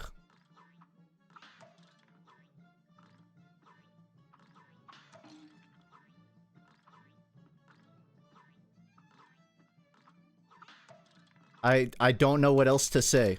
It's a game of reaction. I will say we don't know for sure that his head is full of milk. We don't know what the substance is. We just know that it's white.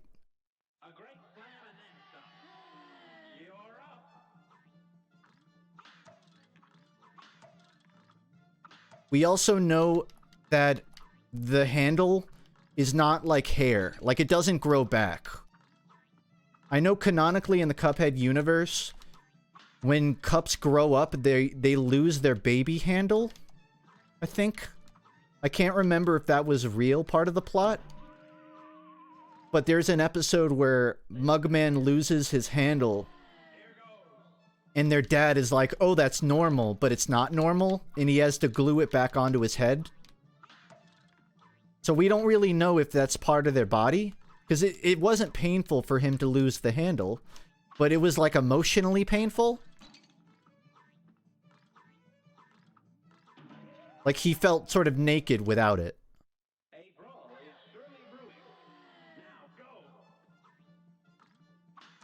And that's what I know of the Cuphead lore.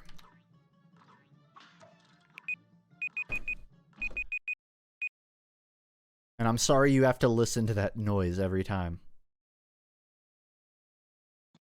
I think you're right, Beanie. I think the whole baby handle thing is a lie, and you're not supposed to lose it. It's not... The episode isn't really... It's episodic. It's not meant to be like... Or, yeah, it's episodic. It's not ongoing. One more. Let's do one more. Okay? 14. 1, 2, 3, 4, 5, 6, 7, 8, 9, 10, 11, 12, 13, 14.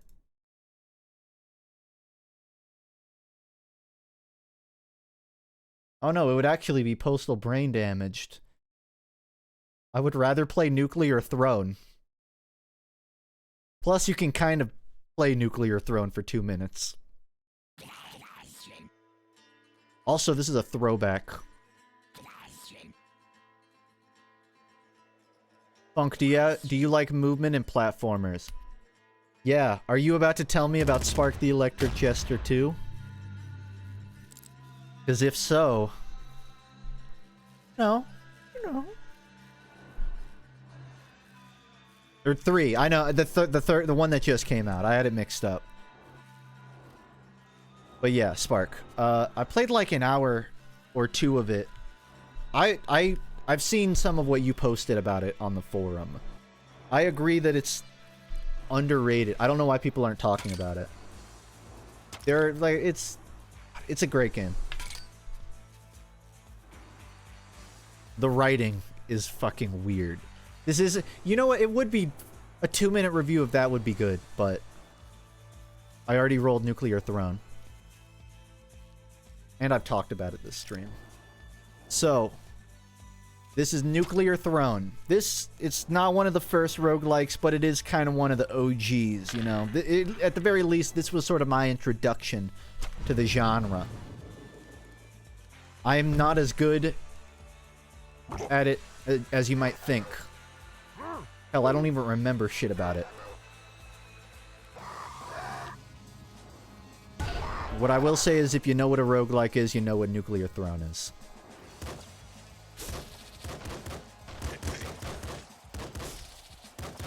And that it's laggy as shit. I do like how this game does the in-between levels gets you an unlock. I don't know what they're called, but you can find new guns and get unlocks in between levels.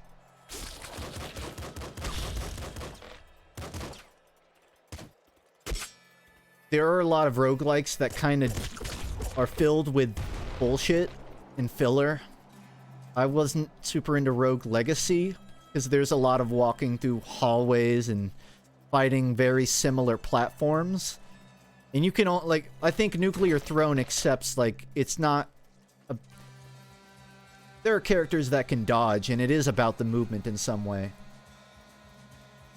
What am I looking for? Oh. But Nuclear Throne doesn't bullshit you. It throws hard stuff at you, and you just gotta keep your distance from stuff. Like, for example, a grenade. You gotta keep your distance from a grenade.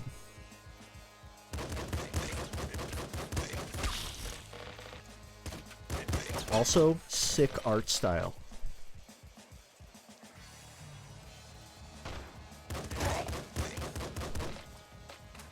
I don't know if Nuclear Throne ever had, like, spin-off stuff. What else have the Nuclear Throne people made? I feel like they've made something else.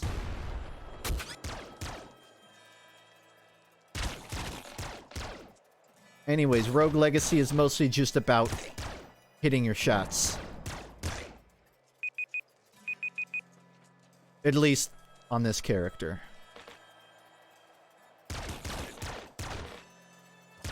Pretty sure this turned into Gungeon. Is that so? I'm gonna look it up. I'm gonna look at what else they've made. Lambier. Nuclear Throne. Gun Gods. They haven't made that much. That's kind of surprising.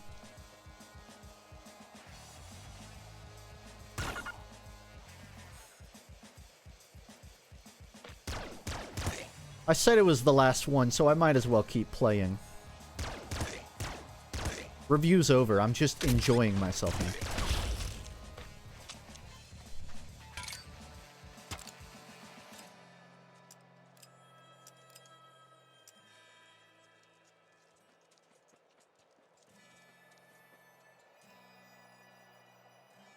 Fun game. I would still recommend Gungeon over it.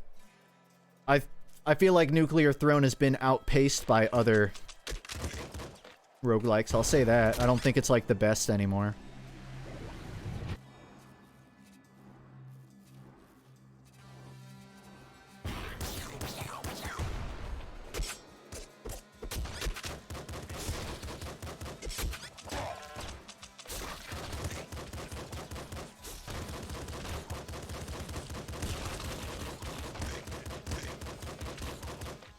And I don't think they've, like, added stuff either, really, have they?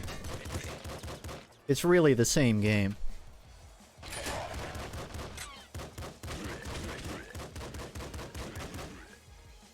Roguelikes is a long-lasting genre when you think about how long they've been popular. Yeah. I think... Therefore I am. I wonder what sort of the primal instinct it is that roguelikes sort of accomplishes. I think it might be related to the one that makes you want to, like, I don't know, buy loot boxes.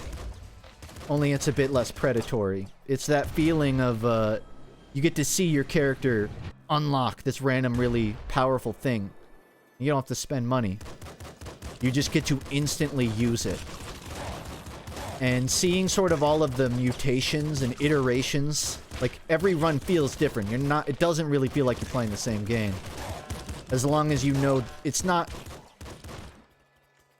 the room you're in that's the game you're playing. It's like the build you're playing.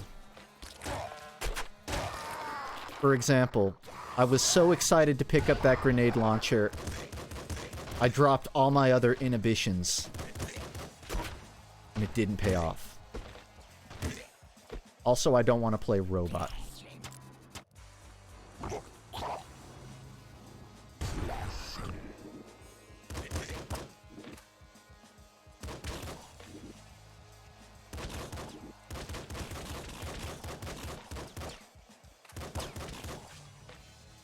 I think the more fun roguelikes are blendings of other genres, like Risk of Rain 2 being like 4 different types of games. It's not just a roguelike.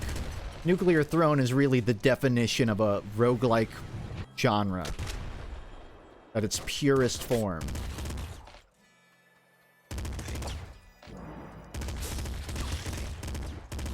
I guess like Bullet Hell. You could probably tag Bullet Hell onto it.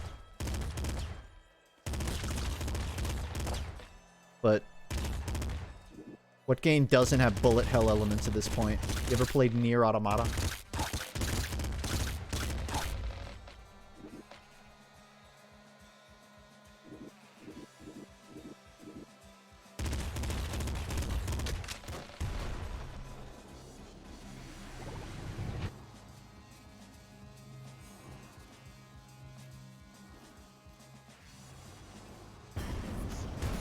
Oh, under 4 HP. I didn't read that. I'm usually under 4 HP.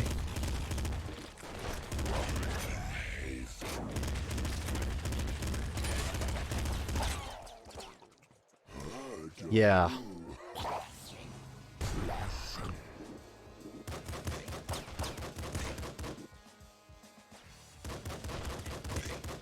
I think I've... What's it called? Completing a cycle of this game? Maybe once.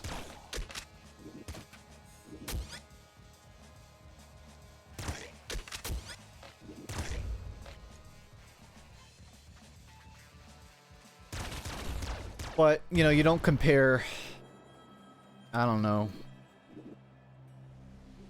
You don't compare George Washington's understanding of being a president to, like, Jefferson's. It's early enough that, it gets away with being a really simple roguelike because of what other standards were there when this was popular or released.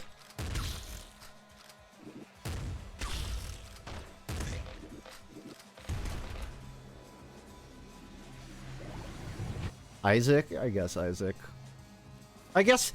You know, I guess when Isaac is around, it's hard to say you don't have, good study material.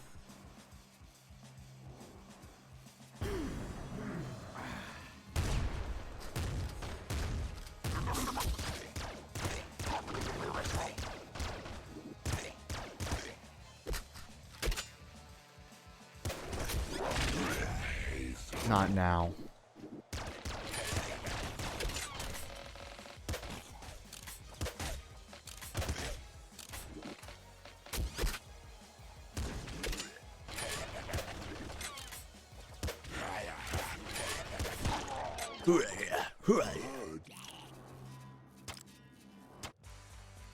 Last run.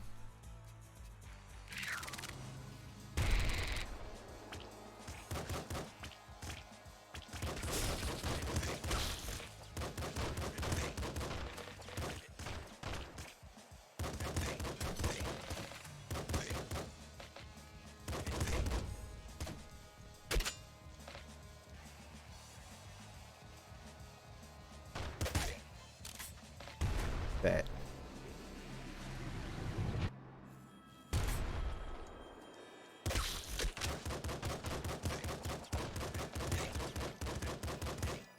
I don't know if this game was made by 3 guys, but it definitely has, the definitive indie vibe. And I don't know that Nuclear Throne was ever popular enough for them to really build on it. I mean, I don't hear anyone ever talk about it.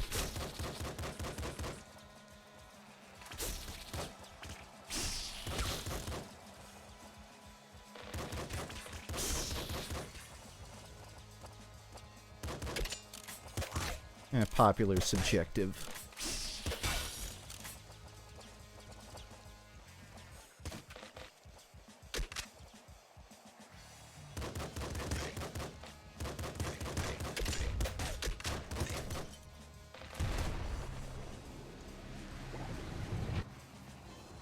What I will say about my new video is what I've been trying to do is I want to make something that isn't like a glorified list video. I wanted to make I want to make something that's not a review, not just like a Watch Mojo list. And, you know, maybe something that's not video games. The problem is my brain is registered to only think in those 3 terms. So I end up with like 5 ideas that all of them have one of those. One of the ideas I thought of when I was out running, and I ran by a fig tree. Do you guys know how fig trees are made? Don't look it up. I thought, you know what would be a great video? Things I like to smell. Like top 10 things in my area that I like to smell. And I started with this list, and I go, 1, roses. Because there are these great rose bushes. There are these great rose bushes I run by every day. Really well kept. Smell fantastic. There's a couple of, like, you know, Panera Bread. There's some places that I'll go by. Those smell great. One of the things that would be on my list of top things I don't want to smell is a fig tree.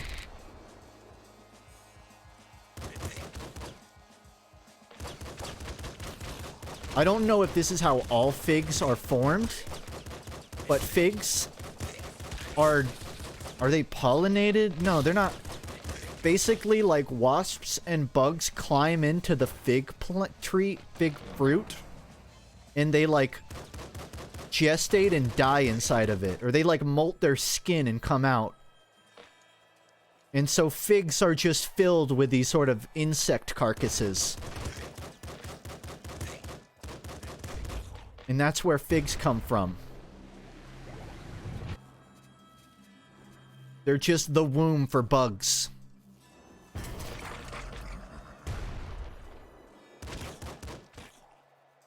It is protein, and I've had fig before.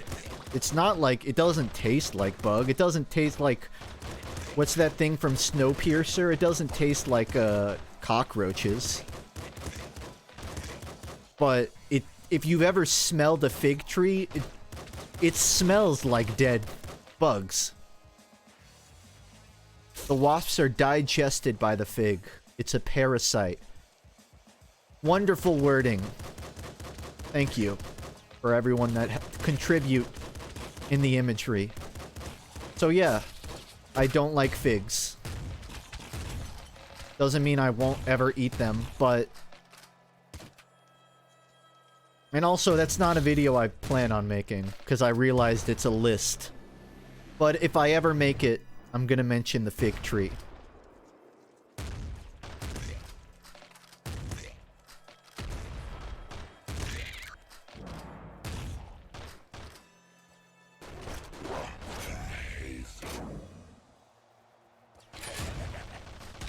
A 20-ish-year-old man. I am halfway to not 20.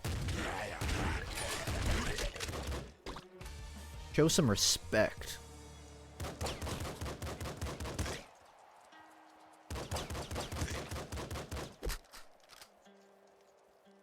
I don't see what's wrong about just making video games if that's what you're passionate about.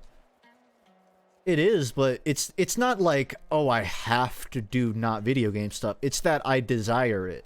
It's that I want to experience making content outside of my normal format. That, to me, that's like personal challenge and growth. I guess I should say it's not that, like, I'm forcing myself to come up with an idea. It's that I'm explicitly focusing on those ideas more than I am the video game reviews. Because, like, I could easily make a games I want to make part 2, but I know a lot of YouTube channels where all their videos are just, like, one series, and they just, like... For me, I like trying different things, I guess. I agree with you. I don't think there's anything wrong with... I like talking about video games. I'm just gonna talk about video games. Are you trying to grow a mustache, or is it incidental? I'm letting it... I'm trying to keep it... well kept. It's there intentionally, if that's what you mean. Guys, this is... So to be... minus maybe like 2 millimeters, this is what it looks like after a month of growing. This is like me at my best with facial hair.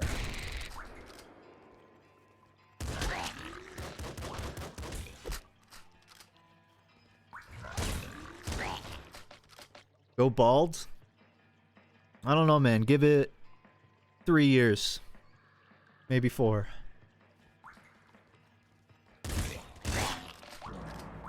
I'm at an age where I've started to have the like, oh shit, that balding is coming. Like, I don't know when it's gonna happen. I think I got a bit lucky on my timing, but I think it's gonna happen. I do have the self-confidence to say I think I can be okay with it.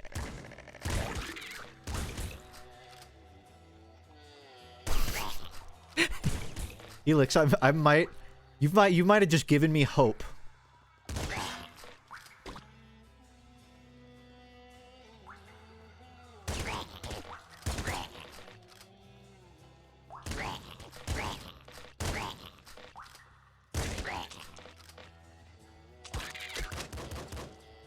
I think one of my most shameful moments, I'm sure I've said this before.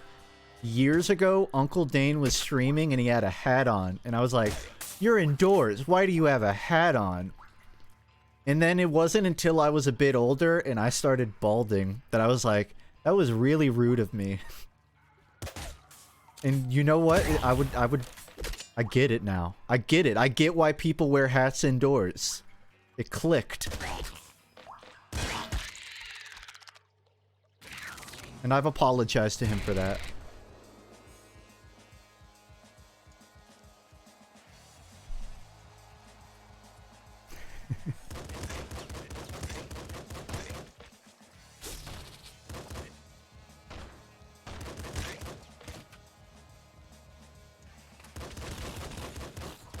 I don't have any evidence that this was the case, but there was a time in my life where my daily diet consisted of like 8 jelly beans.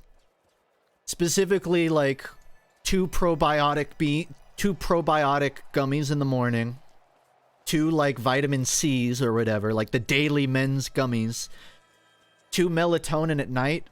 Just taking like all of these sort of nutritional gummies. And I swear that my hair was like thinning. And I think that's what really made me panic. I'm like, oh shit, it's happening.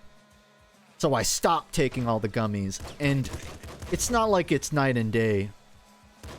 And it might be because I'm like doing more cardio, so I just feel better. I don't have that concern as really anymore. I don't feel like I don't see a difference.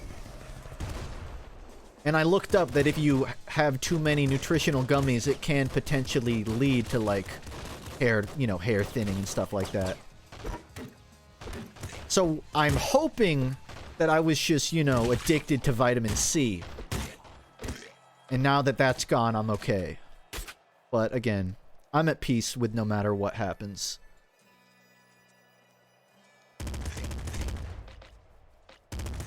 You use keeps? I don't know what keeps is.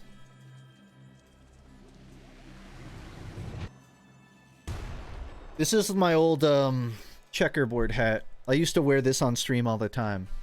You might not recognize it. I learned that I can put the flaps up on it.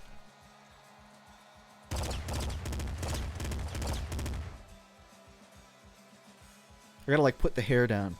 This is maybe it's the co-pilot. It's the old like TF2 hat I used to wear.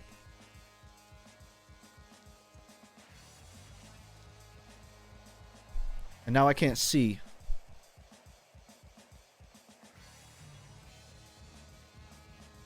I don't want to wear a hat.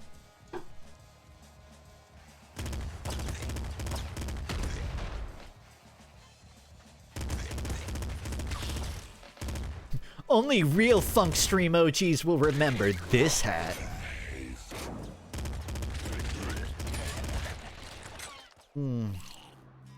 Darn. Maybe I should play a roguelike I'm actually good at.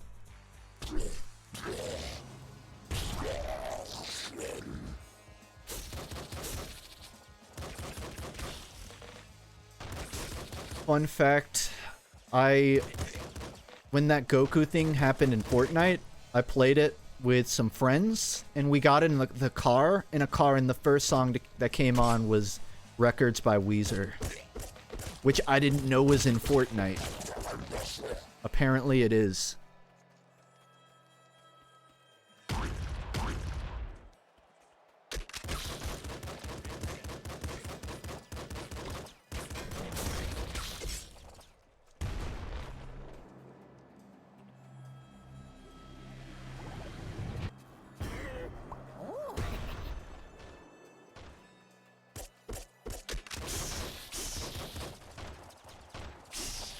Anytime.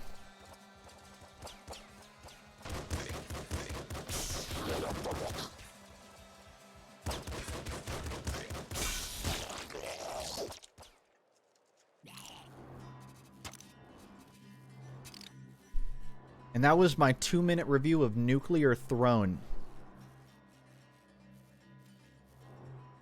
Happy rogueliking. I'm probably going to get ready to end stream soon. Still have a bit to do today. Just for fun. One more roll if I can find my 20.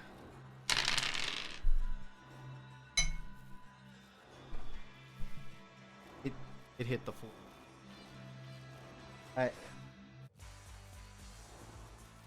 Oh my god. It's like at the absolute back of my desk. Okay, here's the game. Whoever can guess what the D20 lands on, it'll give you a gift sub. It'll run out before my next stream, but just for fun.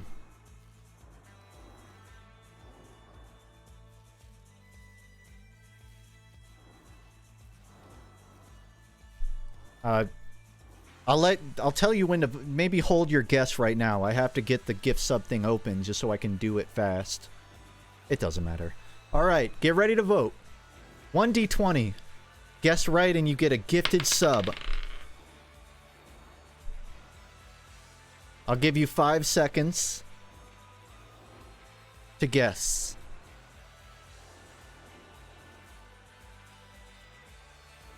3, 2.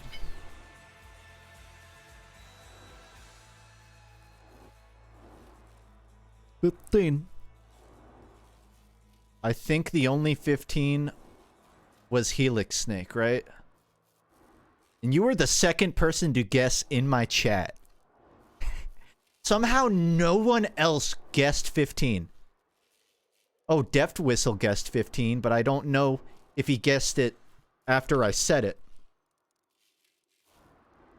The only one I saw was Helix Snake.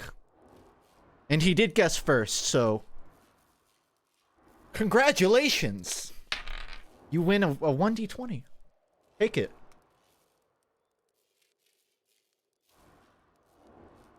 Alright. Time for me to go remember how to gift a sub on Twitch. One off. Yeah. No cigar there.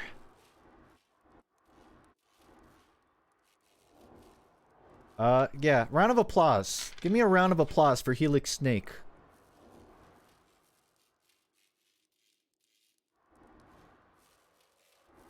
Instead of doing that, do you want to just play Spark for 5 minutes? Do you want to trade that in? Like, instead of a gifted sub, I'll play the game that I know you love?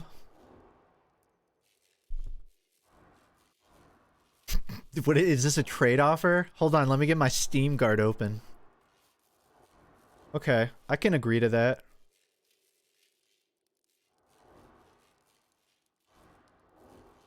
But I also consider a gifted sub tax deductible, so best of both worlds.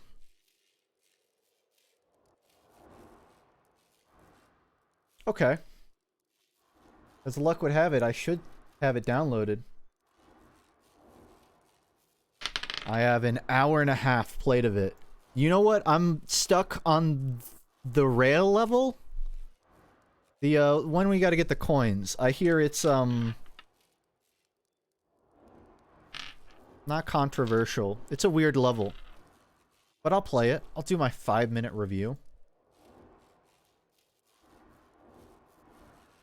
And I don't need to listen to the nuclear thrown ocean anymore. What I'll say about this game, for those who don't know it, if you love the FUNKe video art style, you'll probably get a kick out of this game.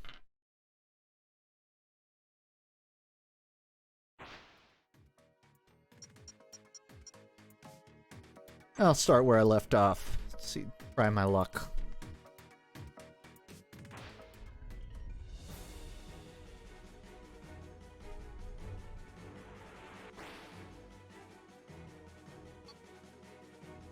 No.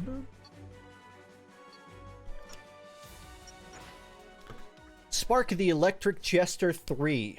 So, the big backstory here is the creator of this game made an old Sonic ROM. If anyone knows the name of it, please yell it, because I don't remember. But they made a couple of fantastic Sonic ROMs before Sonic Mania that are considered, to this day, very high echelon for, like, fan games. Sonic before the sequel. And, they went on to make FUNKe the Electric Jester, which is sort of like a classic Sonic 2, side-scroller game. But instead of Sonic, it's this little yellow gremlin called Spark. It was, I didn't really play the first one, but it was, like classic Sonic, but you have, like, Mega Man abilities, right? You can unlock certain powers. Then they make the second one, which is like Sonic Adventure 1, or Sonic Adventure 2. This one is also Sonic Adventure, but it's more cleaned up. And you're not seeing the first level, you're just seeing where I left off in the game.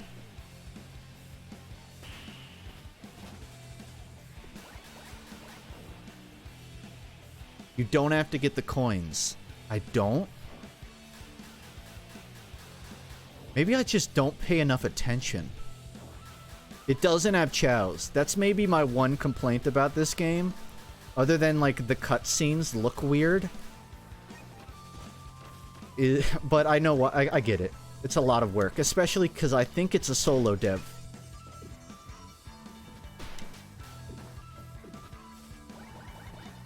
And there's a shop where you have to buy, like, abilities. So it sort of has, like, that DMC attack system. I'm not an expert on it. But it's a mashing of a lot of things that you wouldn't think super work well together, but they seem like they do.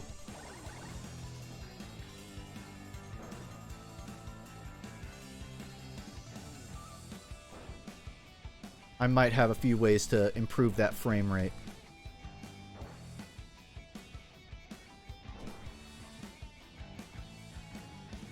Turning off extended view.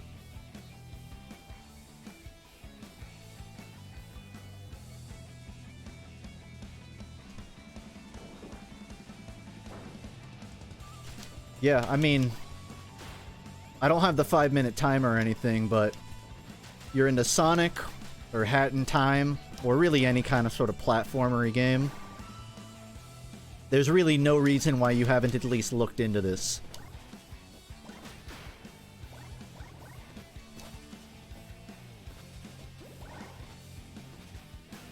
Spark, who is this little yellow fella, does have a personality. It's sort of subdued. They gave him a jacket in this game, which is cool. I don't really know what the personality is. It's sort of fourth wall. It's fourth wall breaky. They talk to themselves. Themselves being the player, that kind of thing.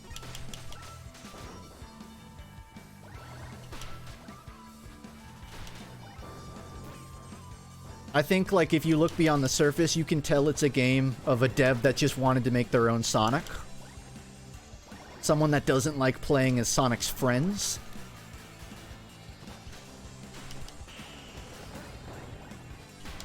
Oh, maybe this is a different... I don't think this is a different level. It really doesn't matter.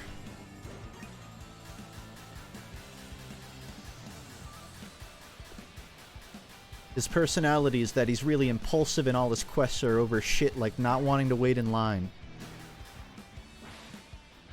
Yeah, like I said, I want to make my own Sonic.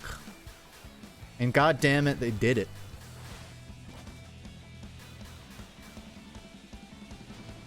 And I will say, like, all of the games in this series have an impressive level of polish. Like, this one especially... You would not believe that it was made by such few hands. I think if you look at the old game, you can tell that they've improved. It has that feeling of like, how did you do this much in that little amount of time? Well, there's still, to me, sort of an element of... I don't know. I don't want to use the word unfocusedness. And I've only played two stages of it.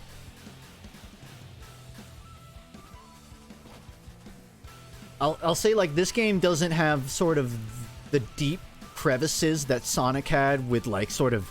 It's so edgy, it's funny, it's so serious, it's comical. It doesn't have so many different playstyle differences that, you know, it's like an entire meal. It's a meal, but it's one big entree.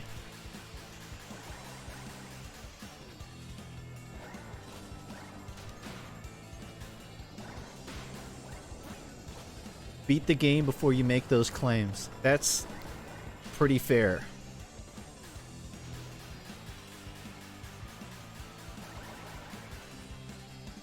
I guess based off of playing Spark 2 and what I've seen of this game, it's not that the game doesn't have that, it's...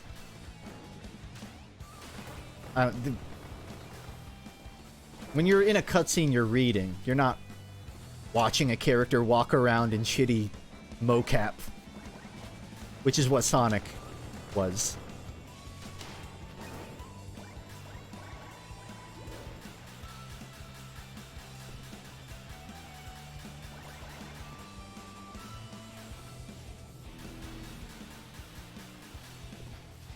They're not all rail levels, by the way. I know I'm playing on a rail level, but in the interest of anyone who's never seen this game, it has a lot of different sort of gimmicks that come and go.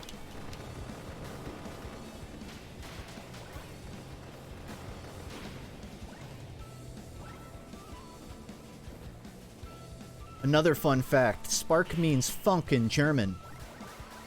So, something, something, fate.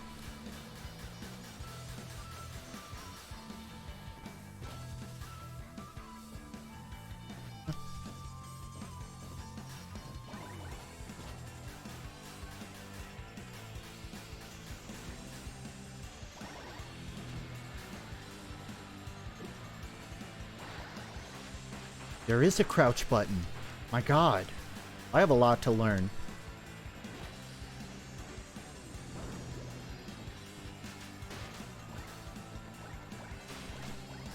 Still reeling from the rafters from the Sonic dev lead being asked what the most commonly requested feature was and him saying straight-faced Chow Garden.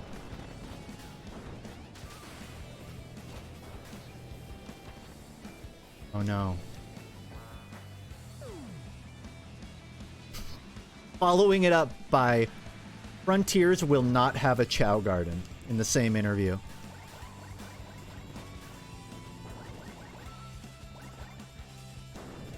I'm at peace with it. It doesn't mean I agree with their decision to not do it, but I'm at peace with it.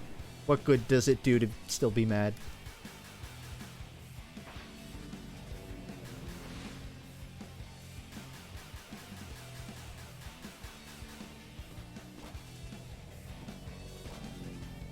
Oh, wait. Thanks, Rustage. Back at you.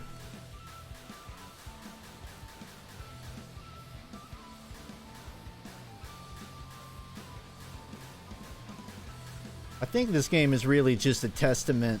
I don't want to keep saying it's a one-man job because I'm sure with games like this, there's always a lot of moving parts and, you know, individual collaborations, but it really does seem like one person really did the bulk of everything for this. And to be a triple threat like that, to be able to make a game, to make game assets, to presumably make, like, the animation, that's a lot to juggle. That's something a lot of game devs dream of, being able to do that much on their own.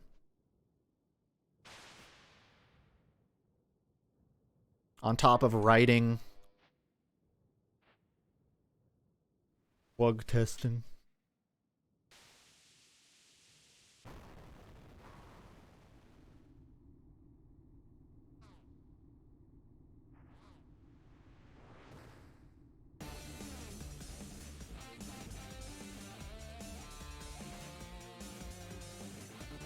Boss, the Guardian.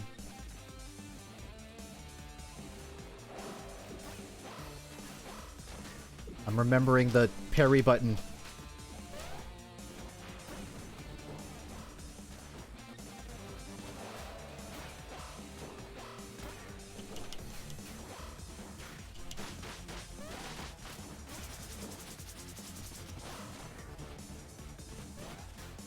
I just want to say for the record that I have the pressure of having someone here in my chat that knows this game 100 times more than I do. And I'm doing my best to not look stupid. I don't think you can parry reds. That's what I'm remembering.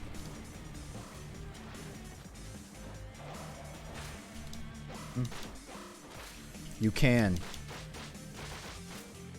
Would you look at that? Trial and error. You try a thing and learn what it does. Human pattern recognition is amazing.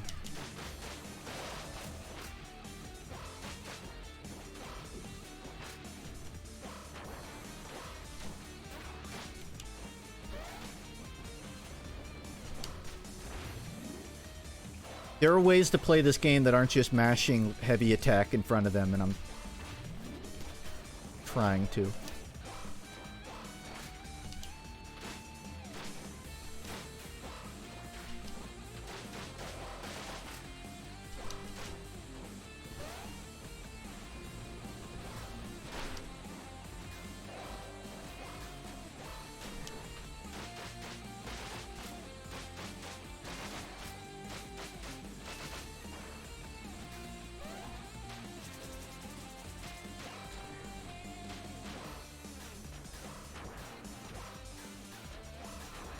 I think this is more than 5 minutes.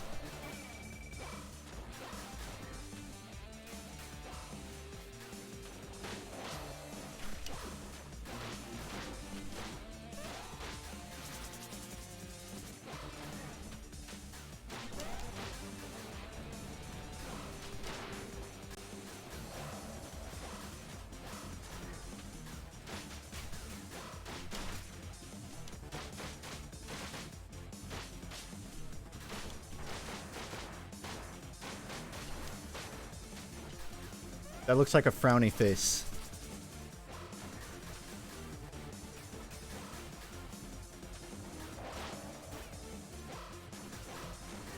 I'm gonna lose because of that.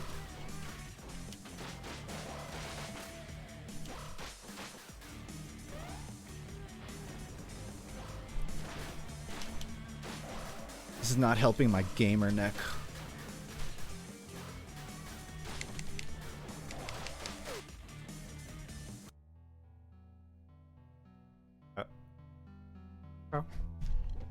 I don't know what happened. I was kind of button mashing, and I think, okay. Once there was a castle. It was a fancy castle. the best of its kind. The castle had a guardian guarding it every day and every night, all alone. You know, I've had some people say I sound like a Sonic character, so this might be like my breakout opportunity.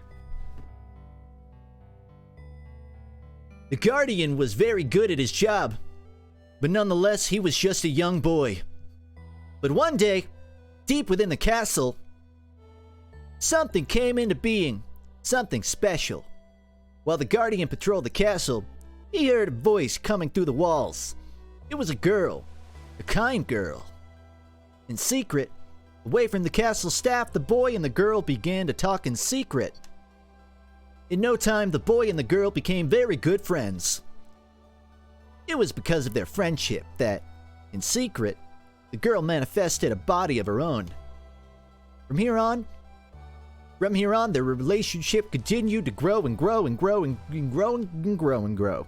This is when the girl revealed her secret. "We're special," she said. "The whole castle was built to conceive me." She continued. "You're my treasured guardian, and together we have a destiny." The girl continued to explain what made her special. She explained she had a higher level of consciousness and looked at everyone with pity, as they were not able to perceive the world as she did. The boy was fascinated by the girl, and from that day onward, the boy and the girl formed an even stronger bond. But unfortunately for the two, one day, the castle staff found out about the two and took the girl away from the boy. The young guardian was overcome with anger and sorrow. He mourned for days, which quickly turned into weeks. In those days, he deeply reflected about her and the castle staff. He did not like the castle staff. They were distant. This does not connect to the second game. That's all I remember. They were distant, never came close unless absolutely necessary. Or maybe it is. He was always alone, ever since he came into being. I'm trying to do what was the last Sonic, the Sonic Boom one?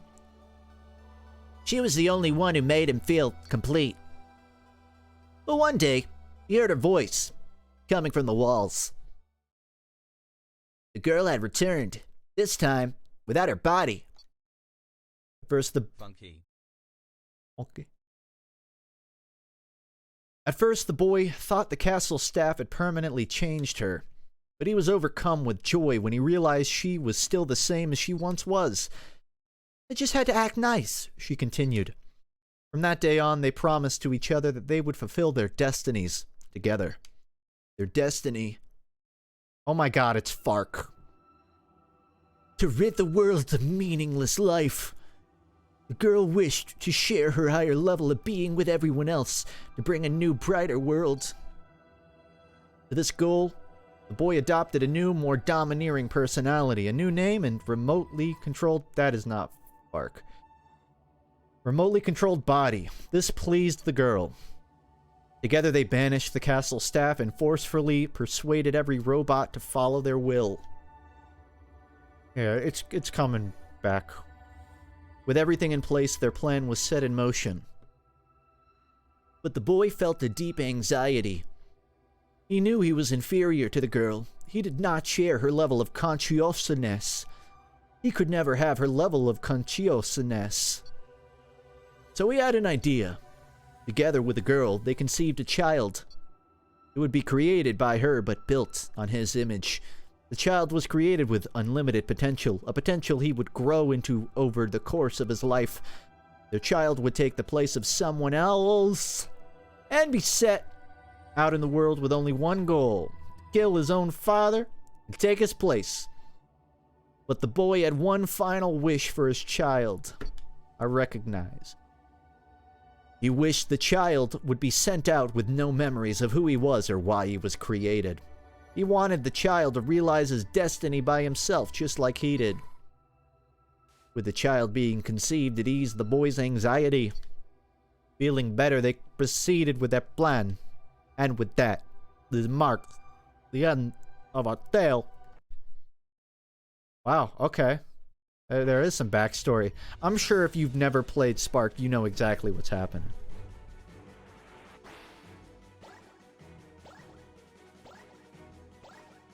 Huh. Damn, okay. All it took for me to want to keep playing this game was to play the game again. You know what? If you're... Thank you, Helix Snake, for egging me to play this again. My opinion was not fully formed. Ugh. I want to play more of it, but I don't think I really have time tonight. And I did say I would play 5 minutes, so... I think I'm gonna call it. But Spark the Electric Jester 3, I need to play the rest of it, so what I might do is stream the rest on another day. It is Tuesday. It's Monday? I thought it was Tuesday this whole... Why didn't anyone tell me it's Monday? I thought it was Tuesday. I wasn't even supposed to stream today. Okay, then I guess I'm streaming tomorrow. I actually thought it was Tuesday this whole time. Okay. Okay. Well, I'll be streaming tomorrow, and I guess I know what I'm probably gonna play then. Huh. Yeah.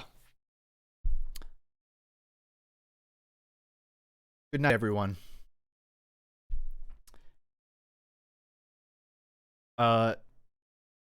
First game I played of the night, if you forgot, was Roadwarden. I will try and figure out the poll thing, and maybe I can give that another shot. Again, if you are a sub or a patron, I have a video update available there and in my Discord. If not, I'm still working on something. I'm planning for it to be a Blender-based video. So hopefully you'll get to see kind of what I've been working on. I mean, you will see, but hopefully you get to see specifically what's changed about how I animate. Anyways, I stream Tuesdays. It's usually 7 ET, but I'll probably do it earlier, like 5. So 5 ET tomorrow. I'm also planning to stream on Friday. I have a Twitter if you want to see my hot freaking memes. That was... Why did I say it like that? If you want to see my tweets or know when I'm live, I have a Twitter. And a Discord that you can join as well. But you do you. I hope you live long and live well. Whether or not our paths cross. So yeah. Streaming tomorrow. On the actual Tuesday. And that's it. Take care. Bye-bye.